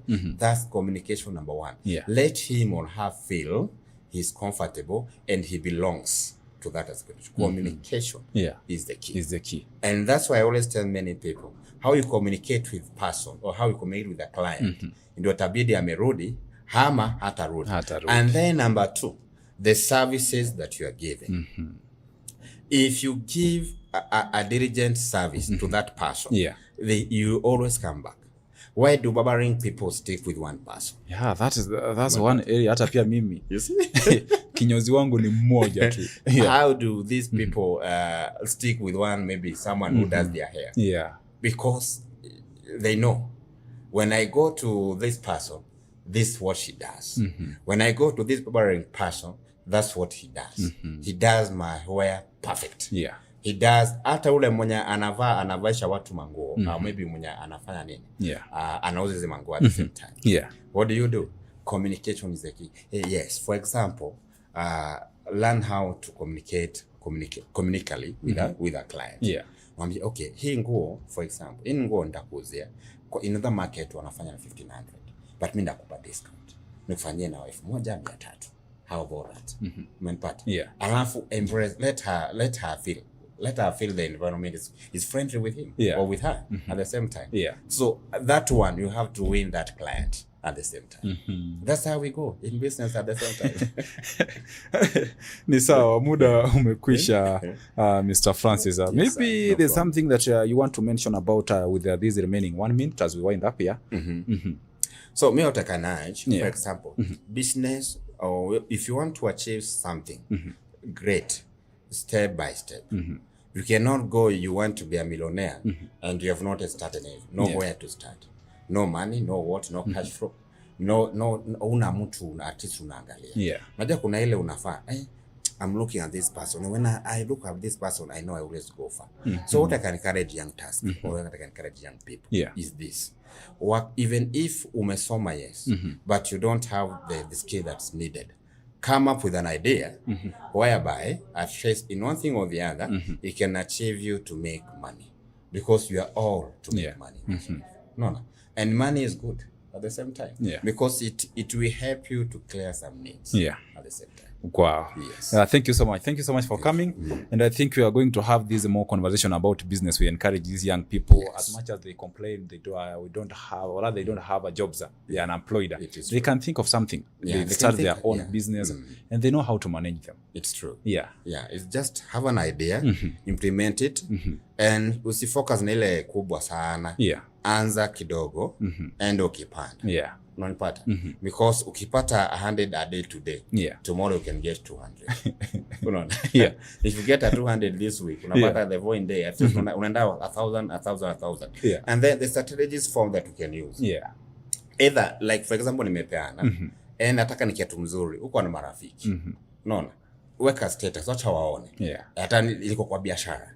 Inda kuuzia pesa ngapi? Wewe ni rafiki yangu. Ni kweli. Leta 1000. Na sio umenunua 500. Lakini let's be honest, if you are planning to start a business, just make sure when it comes to pricing, usiweke bei ya juu. Unajua vizuri umenunua longi na shilingi 200 pale Gikomba. Lakini kwa sababu umekuja ukaiosha, ukaipiga pasi, ukaweka perfumes pale, now you sell it at 2,500. You know, hiyo pia kidogo naona you have to change. Na mkufikia hapo mtazamaji, nasema asanteni sana kwa wale ambao wamekuwa nasi kuanzia saa 2, na pia mgeni wetu nikushukuru kwa kukubali mwaliko wetu. Asante. Umeweza kusaidia mtu mmoja ama wawili ambao wameweza kututazama na watakuwa wanafanya vyema katika biashara zao. Kweli. Naam, nasema kwa heri hadi siku ya kesho panapo majaliwa. Itakuwa ni siku ya Ijumaa, tutakuwa tunapatana tena. Kwa heri.